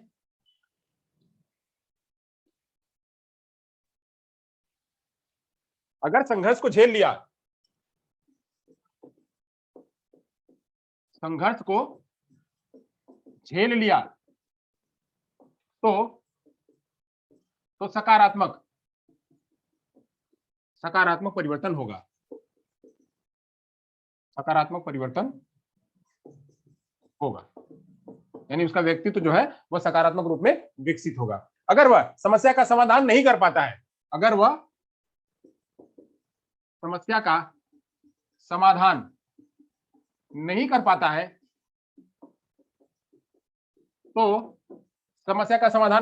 है तो क्या होगा, तो विकास अवरुद्ध हो जाता है। यानी वो आगे जाकर के वह नहीं जा पाएगा, विकास अवरुद्ध हो जाता है। लोग उसी में जो है वह किसी न किसी रूप में कॉन्फ्लिक्ट में या किसी न किसी रूप में वह जो है शिकार हो जाते हैं। फिर वहां से आगे की प्रक्रिया या वहां आगे की प्रक्रिया होती है बट वो रुक करके होती है, वहां पे जो है वह रुकने लगता है, अवरुद्ध हो जाता है। वैसे ही सकारात्मक और नकारात्मक दोनों प्रभाव मैंने आपको समझाए थे कि नकारात्मक, और उसका मैंने एग्जांपल बताया हुआ था, दो जगह का मैंने आपको एग्जांपल बताया कि वो एग्जांपल के जरिए व्यक्ति में क्या है, जब ट्रांजिशन होता है एक जगह से दूसरी अवस्था जाता है, एक अवस्था से दूसरी अवस्था में जब जाता है उसे कहते हैं ट्रांजिशन। एक अवस्था से दूसरी अवस्था में जाना उसे कहते हैं ट्रांजिशन। उस ट्रांजिशन की पीरियड में दो चीजें देखने को मिलती है, एक होता है पॉजिटिव और दूसरा होता है निगेटिव। पॉजिटिव और निगेटिव दोनों चीजें देखने को मिलती है। अगर पॉजिटिव चीज हो रही है और उसने उस संघर्ष को झेल लिया तो आगे उसका विकास संभव हो पाएगा। वहीं अगर निगेटिव चीज के ऊपर भारी हो गई, वह निगेटिव चीजें अपने अंदर में रख लिया तो उसका विकास जो है अवरुद्ध होने लगेगा, वहां समस्या जो है उसको आने लगेगी। ये सब चीजें जो है वह दिखाई देने लगती है। चलिए यहां तक अगर हो गया हो तो हम आगे चलते हैं, आगे की बात करते हैं। व्यक्ति के प्रत्येक संक्रांति का समाधान करना चाहिए, क्योंकि ऐसा न होने पर अगली अवस्था में व्यक्ति के व्यक्तित्व का सुनियोजित एवं उचित तरीके से विकास नहीं हो पाता है। यानी अगर जो यही संघर्ष है, चलिए यहां तक हो गया तो हम आगे चलते हैं।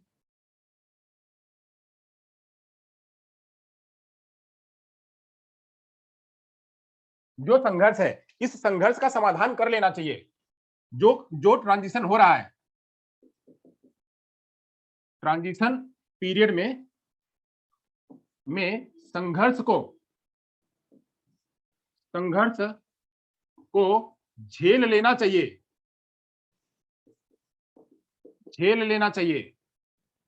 संघर्ष को झेल लेना चाहिए, उसका समाधान कर लेना चाहिए, उसका समाधान कर लेना चाहिए। नहीं करेंगे तो क्या होगा, वही विकास में अवरुद्धता आएगी। नहीं करेंगे तो विकास में अवरुद्धता आएगी। व्यक्ति के समाधान अगर कर लेता है तो उसका मनोसामाजिक शक्ति उत्पन्न होती है। अगर समाधान कर लेता है समस्या कहां से आएगी, वही कॉन्फ्लिक्ट की वजह से, वह संघर्ष की वजह से समस्या का समाधान कर लेता है तो उसके अंदर एक शक्ति का निर्माण होता है, एक शक्ति का निर्माण होता है। वह शक्ति कहां से आती है, वह ईगो के रूप में आती है। वह शक्ति का निर्माण होता है। वह शक्ति का निर्माण जब हो जाता है तो व्यक्ति आराम से अपना जीवन जो है वहां पे अपना व्यक्तित्व जो है विकास कर लेता है, निर्माण होता है, जिससे व्यक्ति के व्यक्तित्व का विकास होता है। व्यक्ति के व्यक्तित्व का विकास होता है। यानी अब वो किशोरावस्था में आ गया है, वो बाल्यावस्था में हो गया है, वह जो एक अच्छा पिता बन गया है, एक अच्छा दादा बन गया है, एक ऐसा ये, तो उसका व्यक्तित्व का विकास होता है। इसे इसे सदाचार कहते हैं। यही जो है, अगर शक्ति का निर्माण हो गया है तो इसी शक्ति को सदाचार कहते हैं। क्या कहते हैं? सदाचार। यानी उसके अंदर में सही आचार जो है उसके अंदर में विकसित हो गया, इसको सदाचार कहते हैं। इसको सदाचार कहते हैं। एरिक्सन ने बाल विकास की अवस्था को जन्म से लेकर के प्रौढ़ावस्था तक बताया। यानी एरिक्सन जी क्या कहते हैं? एरिक्सन जी क्या कहते हैं? एरिक्सन जी ने व्यक्ति के विकास को जन्म से प्रौढ़ावस्था तक बताया, जबकि प्रौढ़ावस्था या वृद्धावस्था भी कह ले सकते हैं, प्रौढ़ावस्था या वृद्धा 8वां अवस्थाओं तक लिया उन्होंने। जबकि क्या है? जबकि वही फ्रायड ने जो है वह मात्र किशोरावस्था तक ही बताया। फ्रायड ने किशोरावस्था तक ही बताया था।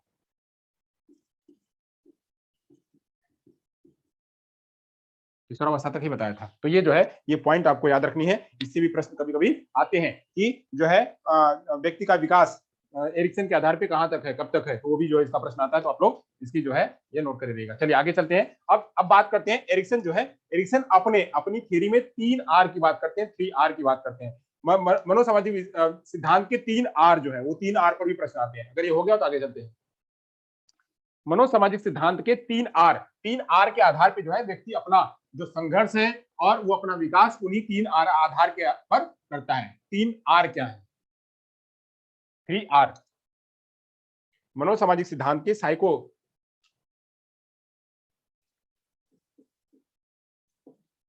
साइकोसोशल थियरी 3R के 3Rs। साइकोसोशल थियरी के 3R क्या है? तो 3R है, 3R के बारे में चर्चा कर लेते हैं।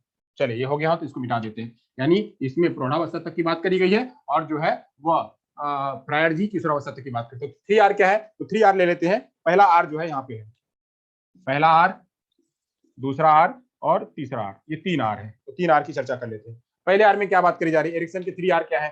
तो एरिक्सन के 3R है, यानी एरिक्सन के 3R है क्या? पहला R है जिसको कहते हैं रिचुअलाइजेशन, जिसको कहते हैं रिचुअलाइजेशन। रिचुअलाइजेशन को हिंदी में कहते हैं क्या? हिंदी में कहते हैं कर्मकांडता। कर्मकांडता हिंदी में कहते हैं कर्मकांडता। जो दूसरा आर है, दूसरा का नाम है कर्मकांड, रिचुअल।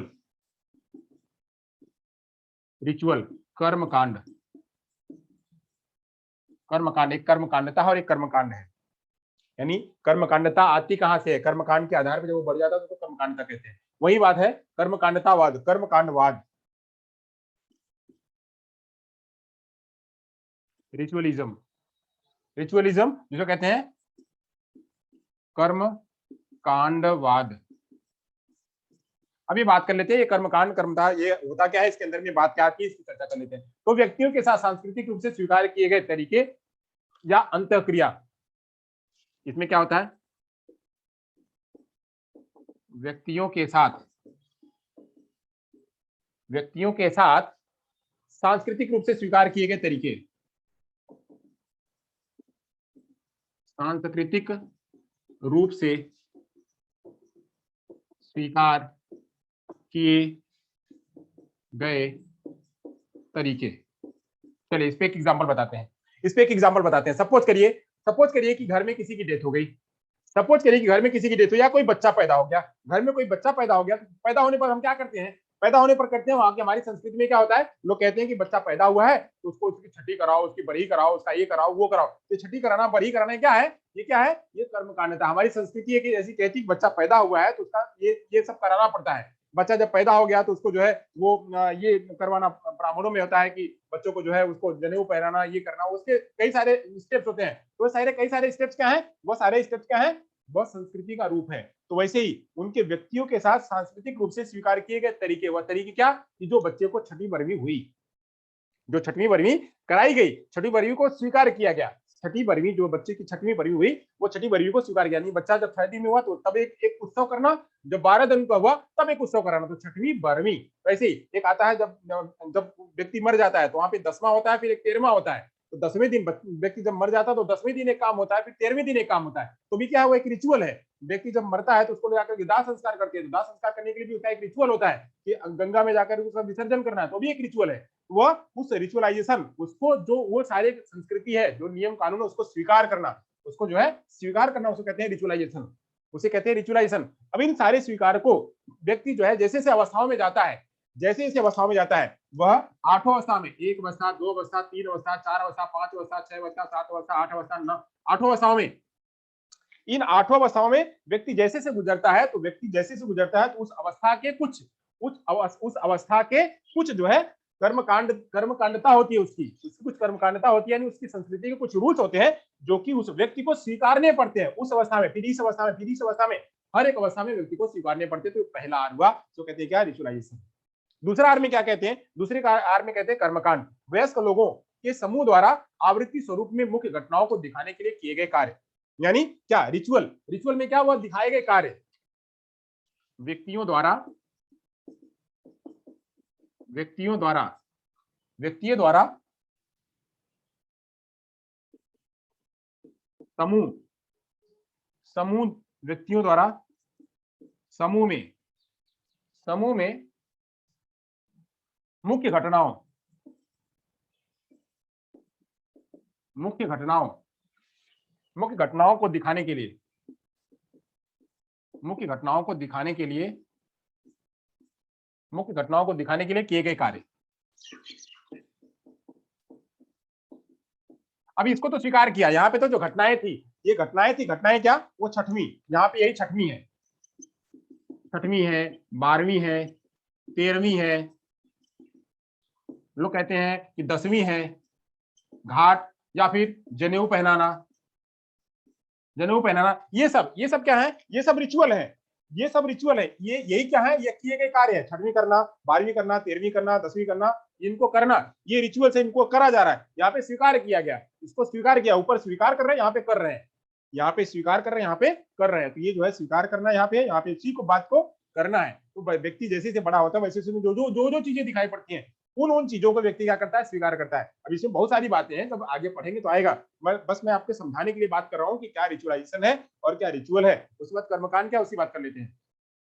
कर्मकांडता में जो विकार उत्पन्न होता है उसे एरिक्सन ने कर्मकांडता का नाम दिया है। यानी अब इसमें होने के बाद जो विकार पैदा होता है कि लोग करे कि ना करे, कैसे करे, किस प्रकार से करे, क्या क्या चाहिए, क्या क्या समाज की जरूरत पड़ेगी। अब छठवीं करना तो क्या क्या लगेगा, 12वीं करनी तो क्या क्या लगेगा, 13वीं करनी तो क्या क्या लगेगा, 10वीं करना तो क्या क्या लगेगा, उसमें कौन कौन सी समस्या आएंगी। अब उन्हीं समस्याओं को जो है वह जो उन पर ध्यान किया, उन समस्याओं को झेलने के लिए क्या किया इसमें कि कर्मकांडता में, यानी अब इस कर्मकांडता में जो समस्याएं, यानी स्वीकार करने में, कर्मकांडता के दौरान कर्मकांडता के दौरान विकार जो उत्पन्न होता है, के दौरान जो विकार उत्पन्न होता है उसे जो है कर्मकांडवाद कहा गया, कर्मकांडवाद कहा गया।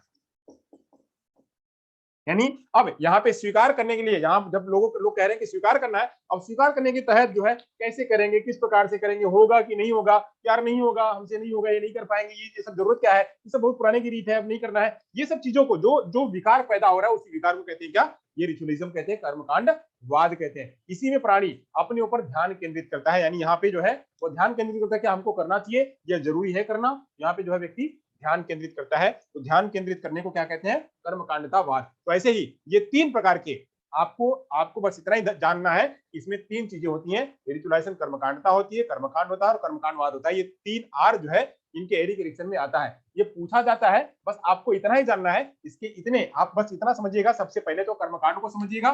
कर्मकांड क्या है, यानी रिचुअल को समझिएगा। रिचुअल ये है, इसी को स्वीकार करना, रिचुअल जो मेन है, रिचुअल मेन है, इसको स्वीकार करना, इसको स्वीकार करना, और इसको स्वीकार करने के बाद जो विकार आना, बस ये है स्वीकार करना, और इसको जो है, इसको करने के बाद क्या है, विकार पैदा होना, यानी उसमें जो संघर्ष पैदा होता है, ये है बस। ये रिचुअल क्या है, वो धर्म, वही कर्मकांड है, वो कर्मकांड करा जा रहा है, उस टाइम पे कर्मकांड करा जा रहा है। कर्मकांड करने को स्वीकार, पहले तो स्वीकार करेंगे तब करेंगे, पहले कर्मकांड को स्वीकार करेंगे, फिर कर्मकांड करेंगे, फिर कर्मकांड करते समय जो विकार पैदा होगा उसको जो है उसमें बात करेंगे। तो ये जो है 3 बातों को आपको ध्यान करना है। तो 3 बातें क्या थी, रिचुअलाइजेशन, रिचुअल और रिचुअलिज्म, ये 3 आर जो है एरिक एरिक्सन जी अपने थ्योरी में उन्होंने वर्णन किया।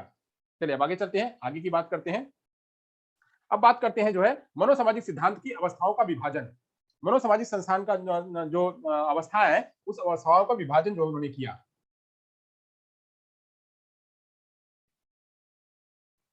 अवस्थाओं का विभाजन किया उन्होंने। मनोसामाजिक सिद्धांत की अवस्थाओं का विभाजन उन्होंने 2 तरीके से किया।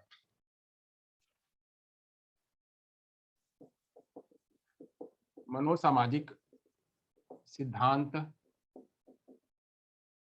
की अवस्थाओं का विभाजन, की अवस्थाओं का विभाजन, इसको 2 तरीके से किया। विभाजन को 2 तरीके से किया। 2 तरीके से कैसे किया, क्राइसिस के रूप में उन्होंने बताया कि ये क्राइसिस होती है। क्राइसिस होती है जब मनो होता है तो विकास होता है। विकास में 2 तरीके की होती है। एक तो होता है दृष्टिकोण के अनुकूल रूप में, जिसको कहते हैं सिंटोनिक, जिसको कहते हैं सिंटोनिक। एक को कहते हैं सिंटोनिक और दूसरे को कहते हैं डिसिंटोनिक। एक को कहते हैं डिसिंटोनिक, डिसिंटोनिक। एक को कहते हैं सिंटोनिक और दूसरे को कहते हैं डिसिंटोनिक। डिसिंटोनिक, अब सिंटोनिक क्या है, सिंटोनिक को प्लस कहते हैं और डिसिंटोनिक को माइनस कहते हैं। सिंटोनिक को अनुकूल कहते हैं, दृष्टिकोण के अनुकूल, दृष्टिकोण के अनुकूल, और दूसरे को कहते हैं दृष्टिकोण के प्रतिकूल, दृष्टिकोण के प्रतिकूल। एक अनुकूल है, एक प्रतिकूल है, यानी एक जो है वो उसके अपोजिट जा रहा है, अपोजिट जा रहा है। इसको जो है वो 2 भागों में उन्होंने कहा। अब यही इन दोनों में संतुलन जरूरी है। अगर व्यक्ति दोनों में संतुलन बना लिया तो दोनों में संतुलन बना लिया तो उसके अंदर में संघर्ष नहीं पैदा होगा।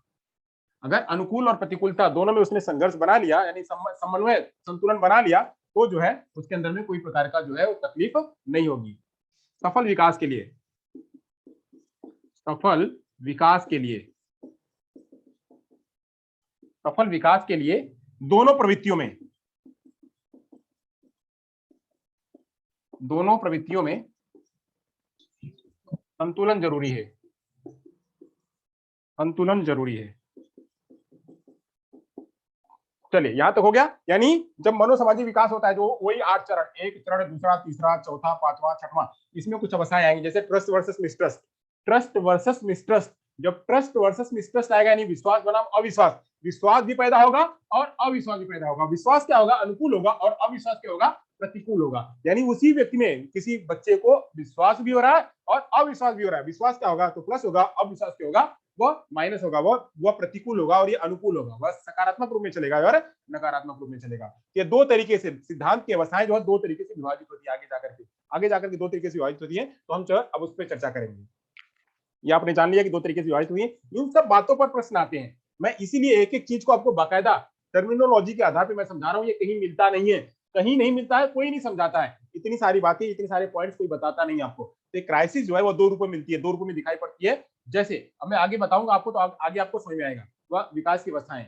चलिए, मैं विकास की अवस्थाएं बहुत बड़ा है, मैं खाली आपको इस पर चर्चा कल चलेगी, मैं खाली आपको शेयर कर देता हूं। यहाँ से आप यहीं से देख लीजिए, विकास की अवस्थाओं को मैं शेयर करता हूं, यहीं से आप देखिए।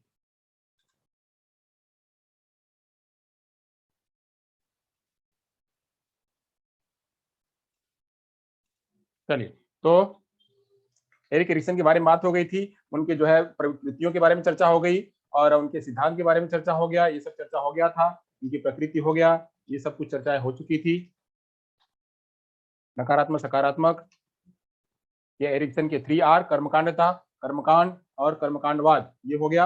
अब जो है ये 2 प्रकार के इनके क्या है, क्राइसिस है, क्राइसिस है। अब ये क्राइसिस कहाँ से देखने को मिलती है, जैसे देखिए यहाँ पे क्राइसिस है, यहाँ पे आपको देखने को मिलेगा, यहाँ पे यही जो क्राइसिस है, यहाँ पे यही जो क्राइसिस है, ये क्या है, ट्रस्ट वर्सेस मिसट्रस्ट। व्यक्ति ट्रस्ट भी करेगा और व्यक्ति मिसट्रस्ट भी करेगा। तो ये ट्रस्ट और मिसट्रस्ट, ये क्या है, यह नकारात्मक और सकारात्मक जो है वो उसके अंदर में देखने को मिलता है। अब यहीं पे जो है उसके अंदर में जो है कुछ संघर्ष देखने को मिलते हैं। वो होप करता है, डिराइव करता है, होप करता है, डिराइव करता है, विल पावर आती है उसके अंदर में, पर्पस आता है, कॉम्पिटेंसी आती है। अब ये देखिए 8 चरण है इसके, infancy, early childhood, pre school, school age, adolescence, early adulthood, फिर एडल्टहुड, फिर मेच्योरिटी। ये यहाँ तक जो है वह यहाँ, इसीलिए इसको जो है मेच्योरिटी को ये डेथ तक खाली एडल्टहुड ही, वयस्कावस्था तक ही बात करते हैं। मैंने वहां बताया था प्रौढ़ावस्था तक, तो प्रौढ़ावस्था तक ही बात करते हैं, जो है ये प्रौढ़ावस्था तक की बात करते हैं। वहीं जो वह किशोरावस्था की बात करते हैं फ्रायड जी, इसलिए यहाँ पे प्रौढ़ावस्था की बात करी जा रही है। भले ये ओल्ड एज आ रहा है, मेच्योरिटी आ रही है, बस इसको भी प्रौढ़ावस्था में ही नाम दिया गया है। तो इस तरह से 8 अवस्थाएं इन्होंने बताया हुआ, 8 अवस्थाओं में अलग अलग प्रकार की क्राइसिस देखने को मिलती है। जो क्राइसिस मैंने आपको यहाँ दिखाई, क्राइसिस मैंने यहाँ दिखाया कि क्राइसिस कहती है एक सिंटोनिक होती है और एक डिसिंटोनिक होती है। तो क्राइसिस में सिंटोनिक कौन सी होगी, तो सिंटोनिक जो होगी वह या ट्रस्ट के रूप में होगी, और डिसिंटोनिक कैसी होगी, मिस ट्रस्ट के रूप में। सिंटोनिक जो है ऑटोनॉमी के रूप में होगी, और डिसिंटोनिक कैसी होगी, सेम और डाउट के रूप में होगी। अब इन्हीं दोनों संघर्षों में बच्चे का बच्चे का जो जैविकी विकास है, वो पर्यावरण विकास है, जो वो और ईगो यह मिल करके काम करता है। इन्हीं मिलने पर जब ये नया चीजें आती हैं, जब नई चीजें आती हैं बच्चे को, जो नई अवस्था आती है, नई उम्र होती है, ये जैसे मान लीजिए इन्फेंसी पीरियड में बच्चा आया, तो बच्चे के अंदर में ट्रस्ट और मिसट्रस्ट आया। अब यहीं पे जो कुछ रिचुअल्स वो जो करते हैं, मतलब वह कुछ कर्मकांड करते हैं, तो वहां पे रिचुअलिज्म और जो है रिचुअल, ये तीनों चीजें दिख करके आती हैं। ये तीनों बातें यहाँ भी देखने को मिलती हैं। ऐसे ही जो मैंने आपको पॉइंट बताया, वो सारी पॉइंट्स इसमें आएंगी। कल जो है इसके पूरे विस्तार में चर्चा होगी, क्योंकि आज हम इस पर चर्चा करने लगे तो लंबा जाएगा। तो कल से हम यहाँ पे इसके विस्तार में एक एक चीजों को, इन्फेंसी में कैसे विकास होता है सामाजिक विकास, अर्ली चाइल्डहुड में कैसे होता है मानव सामाजिक विकास, प्री स्कूल में कैसे होता है, उसमें ईगो कैसे काम करता है, उसमें उसका जो जैविकी है वह कैसे काम करती है, समाज और जो पर्यावरण और जो राजनीति वह कैसे काम आती है, इन सब की चर्चा जो हम वो विस्तार से आगे वाले लेक्चर में करेंगे। आगे वाले लेक्चर में जो है यह इसका जो विस्तार में हम चर्चा करेंगे, ताकि आपको बेहतर तरीके से समझ में आए। तो आज जो है मैंने आपको जो बातें बताई, उन बातों को आप एक बार अपने मन में, जब ये खत्म हो जाएगा तो आप अपने मन को शांत करके थोड़ा सा मन में एकदम बैठाइएगा कि क्या क्या बातें करी गई। तो बातें जो है मैं एक बार वापस से मैं रिवीजन कर देता हूँ कि मनोसामाजिक विकास जो है, मनोसामाजिक विकास में फ्रायड की बातों को उसको रिपीट किया गया, यानी फ्रायड की बातों को ही उन्होंने लिया। फ्रायड में उन्होंने जो है जो चेतन, अचेतन और अवचेतन मन था, तो उसमें उन्होंने उसकी बात नहीं करी। उसमें उन्होंने जो है ईगो सुपर ईगो में से ईगो को उन्होंने उठाया और ईगो पर ही उन्होंने बात करी। तो ईगो को लेते हुए उन्होंने जो है कहा जैविकी, पर्यावरण और ईगो, इन तीनों को मिला करके जो है वह सामाजिकरण का विकास होता है। और उसमें बीच में जो है संघर्ष होता है, उस संघर्षों को दूर करने के लिए सकारात्मक और नकारात्मक दो पहलू होते हैं। सकारात्मक और नकारात्मक में बच्चा जो सकारात्मक रूप में आगे बढ़ता है तो जो जीवन में आगे अच्छी चीज को पा लेता है। पाने के बाद उन्होंने कहा कि ऐसे जो है वो 3 प्रकार के 3R होते हैं, रिचुअल्स। तो रिचुअल्स में एक रिचुअल होता है, एक रिचुअलिज्म होता है, एक जो है वो रिचुअल होता है। तो ऐसे जो 3R होते हैं, वो 3R की चर्चा करी। आर की चर्चा करने के बाद उन्होंने जो है क्राइसिस की चर्चा करी। इतना जो है वो पूरा मैंने आपको सार में बातें बताया। अब ये जो है इसका अवस्थाएं जो है, ये 8 अवस्थाएं सिगमंड फ्रायड की, ये 8 अवस्थाएं जो है हम आगे चर्चा करेंगे। 8 अवस्थाएं निकली कहां से, 8 अवस्थाएं उनकी जो पुस्तक थी उस पुस्तक में से जो है उनका निकल के आया। जो 8 अवस्थाएं हैं उनकी पुस्तक के बारे में मैंने आपको 5 पुस्तकें बताई थी। चाइल्डहुड एंड सोसाइटी के बारे में मैंने आपको बताया था, जो कि जो है 1963 में छपी हुई थी। उसी में इन 8 चरणों का जो है जिक्र किया गया था। तो इतनी सारी बातें मैंने आपको बताई हैं, इन बातों को आप ध्यान रखे रहिएगा। चलिए अब यहाँ से जो है हम कुछ प्रश्न ले लेते हैं आपके सामने। यहाँ से कुछ प्रश्न ले लेते हैं, और प्रश्नों के लिए अगर आप तैयार हो तो कुछ प्रश्न ले लेते हैं।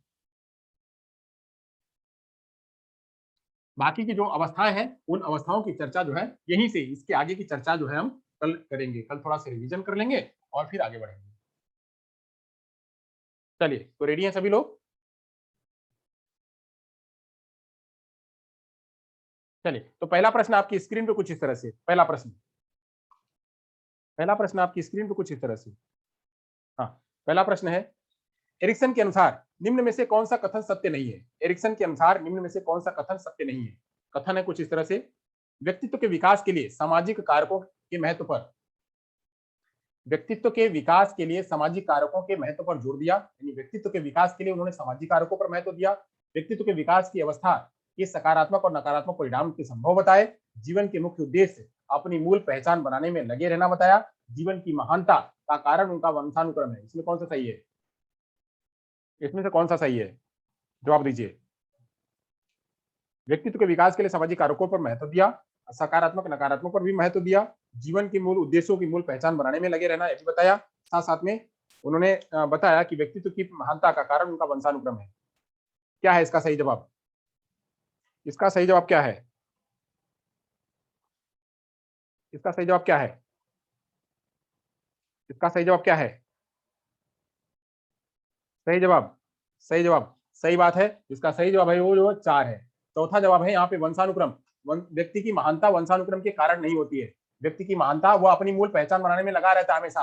वो मूल पहचान बनाने में ट्रस्ट वर्सेस मिसट्रस्ट को बनाने में लगा रहता है। तो ये यहाँ पे ये भी सही है, ट्रस्ट वर्सेस मिसट्रस्ट यानी मूल पहचान बनाने में लगा रहता है, ये भी सही है। और वहीं पे सकारात्मक और नकारात्मक भी आता है, यहाँ पे सामाजिक कारक भी आते हैं। ये तीनों तो वहीं, यहाँ पे वंशानुक्रम के कारण उसकी महानता आती है, ये नहीं है। एरिक एरिक्सन के अनुसार वंशानुक्रम की महानता ही नहीं होती है, गलत है। चलिए यहां तक हो गया। अगला प्रश्न लेते हैं। इसका जवाब क्या था? जवाब देख लेते हैं। जवाब जवाब इसका बताया ना मैंने, हाँ 4। इसका जवाब है 4। अगला लेते हैं। अगला प्रश्न, अगला प्रश्न आपकी स्क्रीन पे कुछ इस तरह से। एरिक्सन ने बाल विकास की अवस्था बताई है। एरिक्सन ने बाल विकास की अवस्था बताई है। बाल विकास की अवस्था बताइए, जन्म से लेकर किशोरावस्था तक, जन्म से लेकर प्रौढ़ावस्था तक, जन्म से लेकर बाल्यावस्था तक, बाल्यावस्था से लेकर किशोरावस्था तक। एरिक्सन ने बाल विकास की अवस्था बताई है। एरिक्सन ने बाल विकास की अवस्था बताई है, जन्म से लेकर किशोरावस्था तक, जन्म से लेकर के प्रौढ़ावस्था तक, जन्म से लेकर के बाल्यावस्था तक, जन्म से लेकर बाल्यावस्था से लेकर किशोरावस्था तक। क्या बताइए? क्या बताइए? क्या बताइए? सही बात है, सही बात है। सभी के जवाब सही आ रहे हैं। यहाँ पे जवाब जो है वो 2 है। जवाब 2 है, जन्म से लेकर के प्रौढ़ावस्था। मैंने आपको बताया था। तो प्रौढ़ावस्था, अब जन्म से लेकर के किशोरावस्था तक, ये वाली जो जन्म से लेकर किशोरावस्था तक है, ये बताने का काम जो सिगमंड फ्रायड ने किया हुआ था, और ये बताने का काम एरिक्सन ने किया। चलिए ये हो गया। सही बात है, जवाब सभी के सही है। जवाब सभी के सही आ रहे हैं। चलिए बहुत बढ़िया। मेरा पढ़ाया हुआ है नहीं आप लोगों को समझ में आ रहा है, इससे मुझे खुशी होती है। आगे चलते हैं। जवाब 2 हो गया। अगला प्रश्न, तीसरा प्रश्न है। एरिक्सन ने बाल विकास की प्रथम अवस्था में बताया। एरिक्सन ने बाल विकास की प्रथम अवस्था में बताया। पहली अवस्था में क्या बताया? Autonomy versus shame and doubt, initiative versus guilt, trust versus mistrust, identity versus identity confusion, role confusion. क्या बताया? हालांकि इस पे भी चर्चा नहीं हुई है, बहुत अभी चर्चा नहीं, फिर भी आप अगर देखे होंगे तो बता सकते हैं। पहली अवस्था क्या बताई? पहली अवस्था क्या बताई? सही बात है, बहुत बढ़िया। Trust versus mistrust. Trust versus mistrust इसका क्या है? सही जवाब है। चलिए बहुत बढ़िया। अब आगे चलते हैं। अगला प्रश्न लेते हैं, चौथा प्रश्न। एरिक्सन ने मनोसामाजिक अवस्था में 3 आर बताया। एरिक्सन ने मनोसामाजिक अवस्था में 3 आर बताया। 3 आर क्या है? Ritualistic, ritual, remember, really, right, remember, right, remaining, receiving, ritualization, ritual, ritualism. क्या है? क्या है इसका सही जवाब? सही जवाब क्या हो सकता है? सही जवाब क्या हो सकता है? बहुत बढ़िया, बहुत बढ़िया, बहुत बढ़िया। तो जो है इसका 4 सही जवाब है। मैंने इसके बारे में बता दिया होता। चलिए आगे की बात करते हैं। एरिक्सन ने मनोसामाजिक सिद्धांत की महत्वपूर्ण विशेषता बताइए। क्या बताइए? मनोसामाजिक विशेषता बताइए कि आशावादी दृष्टिकोण, सकारात्मक और नकारात्मक पक्षों का संतुलन, बालक के व्यक्तित्व विकास में सामाजिक आधार। क्या है इसका सही जवाब? क्या है इसका सही जवाब? मनोसामाजिक सिद्धांत की महत्वपूर्ण विशेषता है, मनोसामाजिक विकास की महत्वपूर्ण विशेषता है। सही बात है। इसका जो जवाब है वो 4 है। 4 है, इसमें सभी उपयुक्त सभी हैं। आशावादी दृष्टिकोण भी है कि आगे जाकर के होगा ही अच्छा। सकारात्मक नकारात्मक पक्ष भी इसमें संतुलन बनाना भी होता है, और व्यक्ति के व्यक्तित्व को में सामाजिक आधार भी इसमें माना जाता है। चलिए बहुत बढ़िया, चौथा जवाब इसका सही है। छठवां प्रश्न ले लेते हैं। छठवां प्रश्न आपकी स्क्रीन पे कुछ इस तरह से है। क्या है? एरिक्सन ने व्यक्तित्व के 3 कारक बताए जिसके प्रभाव के फलस्वरूप ही विकास होता है। एरिक्सन ने व्यक्तित्व के 3 कारक बताए जिसके फलस्वरूप ही विकास होता है। क्या क्या? शरीर अहम, शरीर अहम, समाज व संस्कृति, संस्कृति वातावरण वंशानुगत, शरीर इदम वातावरण, समाज विद्यालय और बुद्धि। क्या इसका सही जवाब है? एरिक्सन ने व्यक्तित्व के 3 कारक बताए, व्यक्तित्व विकास के 3 कारक प्रभाव जिसका प्रभाव पड़ता है, जिसका प्रभाव पड़ता है उसी के फलस्वरूप विकास होता है। तो शरीर अहम, समाज संस्कृति, संस्कृति वातावरण वंशानुगत, शरीर इदम वातावरण, समाज विद्यालय बुद्धि। सही बात है, बहुत बढ़िया है, बहुत बढ़िया। आई एम मतलब वेरी वेरी हैप्पी कि आप लोग बहुत बढ़िया जवाब दे रहे हैं। आप लोगों ने सबने बहुत अच्छी तरीके से समझा है, और मेरा समझाना लग रहा है कि बिल्कुल सही है। ये जो है शरीर अहम, शरीर को ही क्या कहा गया? जैविकी। शरीर को ही जैविकी कहा गया, इसमें अहम कहा गया, और समाज और संस्कृति बात करी गई। तो बहुत बढ़िया जवाब आप लोग का आ रहा है, बहुत बढ़िया। चलिए आगे चलते हैं, अगला प्रश्न ले लेते हैं। अगला प्रश्न क्या है उसकी चर्चा कर लेते हैं। अगला प्रश्न है 7वां प्रश्न, कुछ इस तरह से आपकी स्क्रीन पे। एरिक्सन की प्रसिद्ध पुस्तक जिसमें मनोसामाजिक विकास की 8 अवस्थाएं बताई गई है, क्या है? चाइल्डहुड एंड सोसाइटी, और identity, youth and crisis, toy and reason adulthood, ऐसी कौन सी पुस्तक है जिसमें यह मनोसामाजिक की 8 अवस्थाएं बताई गई हैं? कौन सी पुस्तक है जिसमें मनोसामाजिक की 8 अवस्थाएं बताई गई हैं? सही बात है, चाइल्डहुड एंड सोसाइटी। बहुत बढ़िया, ये भी जवाब आप लोगों ने बहुत बढ़िया अच्छी तरीके से दिया। आज आज का जो मैंने पढ़ाया, मुझे लगता है कि आप लोगों को बिल्कुल समझ में आया होगा। मैंने बहुत सारे फैक्ट इसमें बताए हैं, बहुत सारे फैक्ट बताए। इन फैक्टों को आपको समझ करके लिख करके रखना है, उसको आप हाईलाइट करते चलिएगा कि क्या क्या बातें करी गई हैं। ये बातें जो है, ये बातें ऐसी ही बातें प्रश्न में पूछी जाती हैं, क्वेश्चन में जो है रीट वगैरह में सीधी बातें नहीं पूछी जाती हैं। तो सीधी बातें, ये सब बातें अगर आप याद रखे रहेंगे तो आपको काम आएगा। ठीक है, चलिए, तो यहाँ पे 7 प्रश्नों की जो श्रृंखला थी वो यहाँ पे खत्म होती है। Thank you so much. Video को लाइक करिएगा, शेयर करिएगा, ज्यादा से ज्यादा लोगों तक पहुंचाइएगा, बहुत सारे लोगों तक पहुंचाइए देखने के लिए। आप लोगों के पास इतना सारा नेटवर्क होगा, जब वीडियो अपलोड होती है उस वीडियो को लोगों तक पहुंचाइए, सब्सक्राइबर बढ़वाइए। आप लोग हमारे कर्णधार हैं। चैनल कैसे बढ़ेगा? चैनल ऐसे ही बढ़ेगा जब आप लोग लोगों तक पहुंचाएंगे। हमारी मेहनत, हम दिन रात कितनी मेहनत करते हैं ये फैक्ट को ढूंढने के लिए, इन फैक्टों को ढूंढने के लिए कितना मेहनत करनी पड़ती है। रात रात भर जगना पड़ता है, कंटेंट को पढ़ना पड़ता है, जूझना पड़ता है, उसमें से फैक्ट निकालने पड़ते हैं, तब जाकर के जो है ये निकल के आ पाता है। तो इतनी मेहनत के बाद अगर हम आपके साथ में आ रहे हैं, जूझ रहे हैं, तो आपका भी कुछ बनता है दायित्व कि हम भी जो है थोड़ा और वो बढ़ा सके। और आप पढ़िए, पढ़ते रहिए, साथ साथ में ध्यान करते रहिए। और करना क्या है, बस इसको फॉरवर्ड कर देना अपने ग्रुप में, जहां जहां ग्रुप हो वहां ग्रुप में पहुंचा दीजिए। उनको लोगों को कहिए कि देखते रहे, डाउनलोड करके जैसे ही आपके पास आता है उसको आप देखिए और देख करके शेयर कर दीजिए। वहीं से शेयर कर देंगे तो लोग भी उसको देखेंगे। ठीक है, चलिए, यहां से अगर किसी का कोई प्रश्न है तो हमसे पूछे। अगर यहाँ से किसी का कोई प्रश्न है तो हमसे पूछे।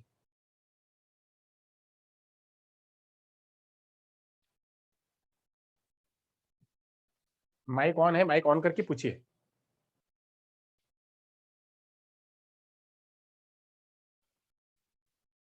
अगर किसी कोई प्रश्न है तो पूछे।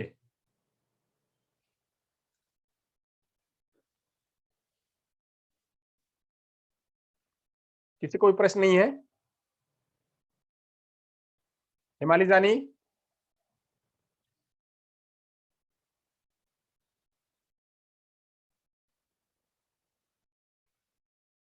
चलिए, तो थैंक यू सो मच। आगे का शाम का लेक्चर है या नहीं है? आज शाम का कोई लेक्चर है?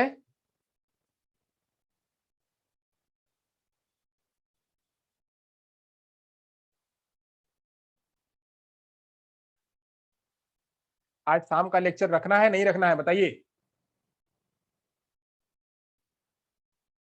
श्रीनिदान, दिनेश, रखना है सर। अरे सबको पूछो ना।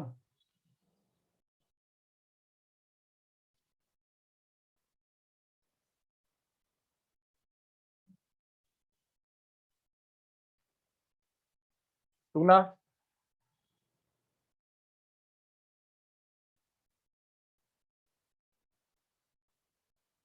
चलिए ठीक है, तो रख लेंगे।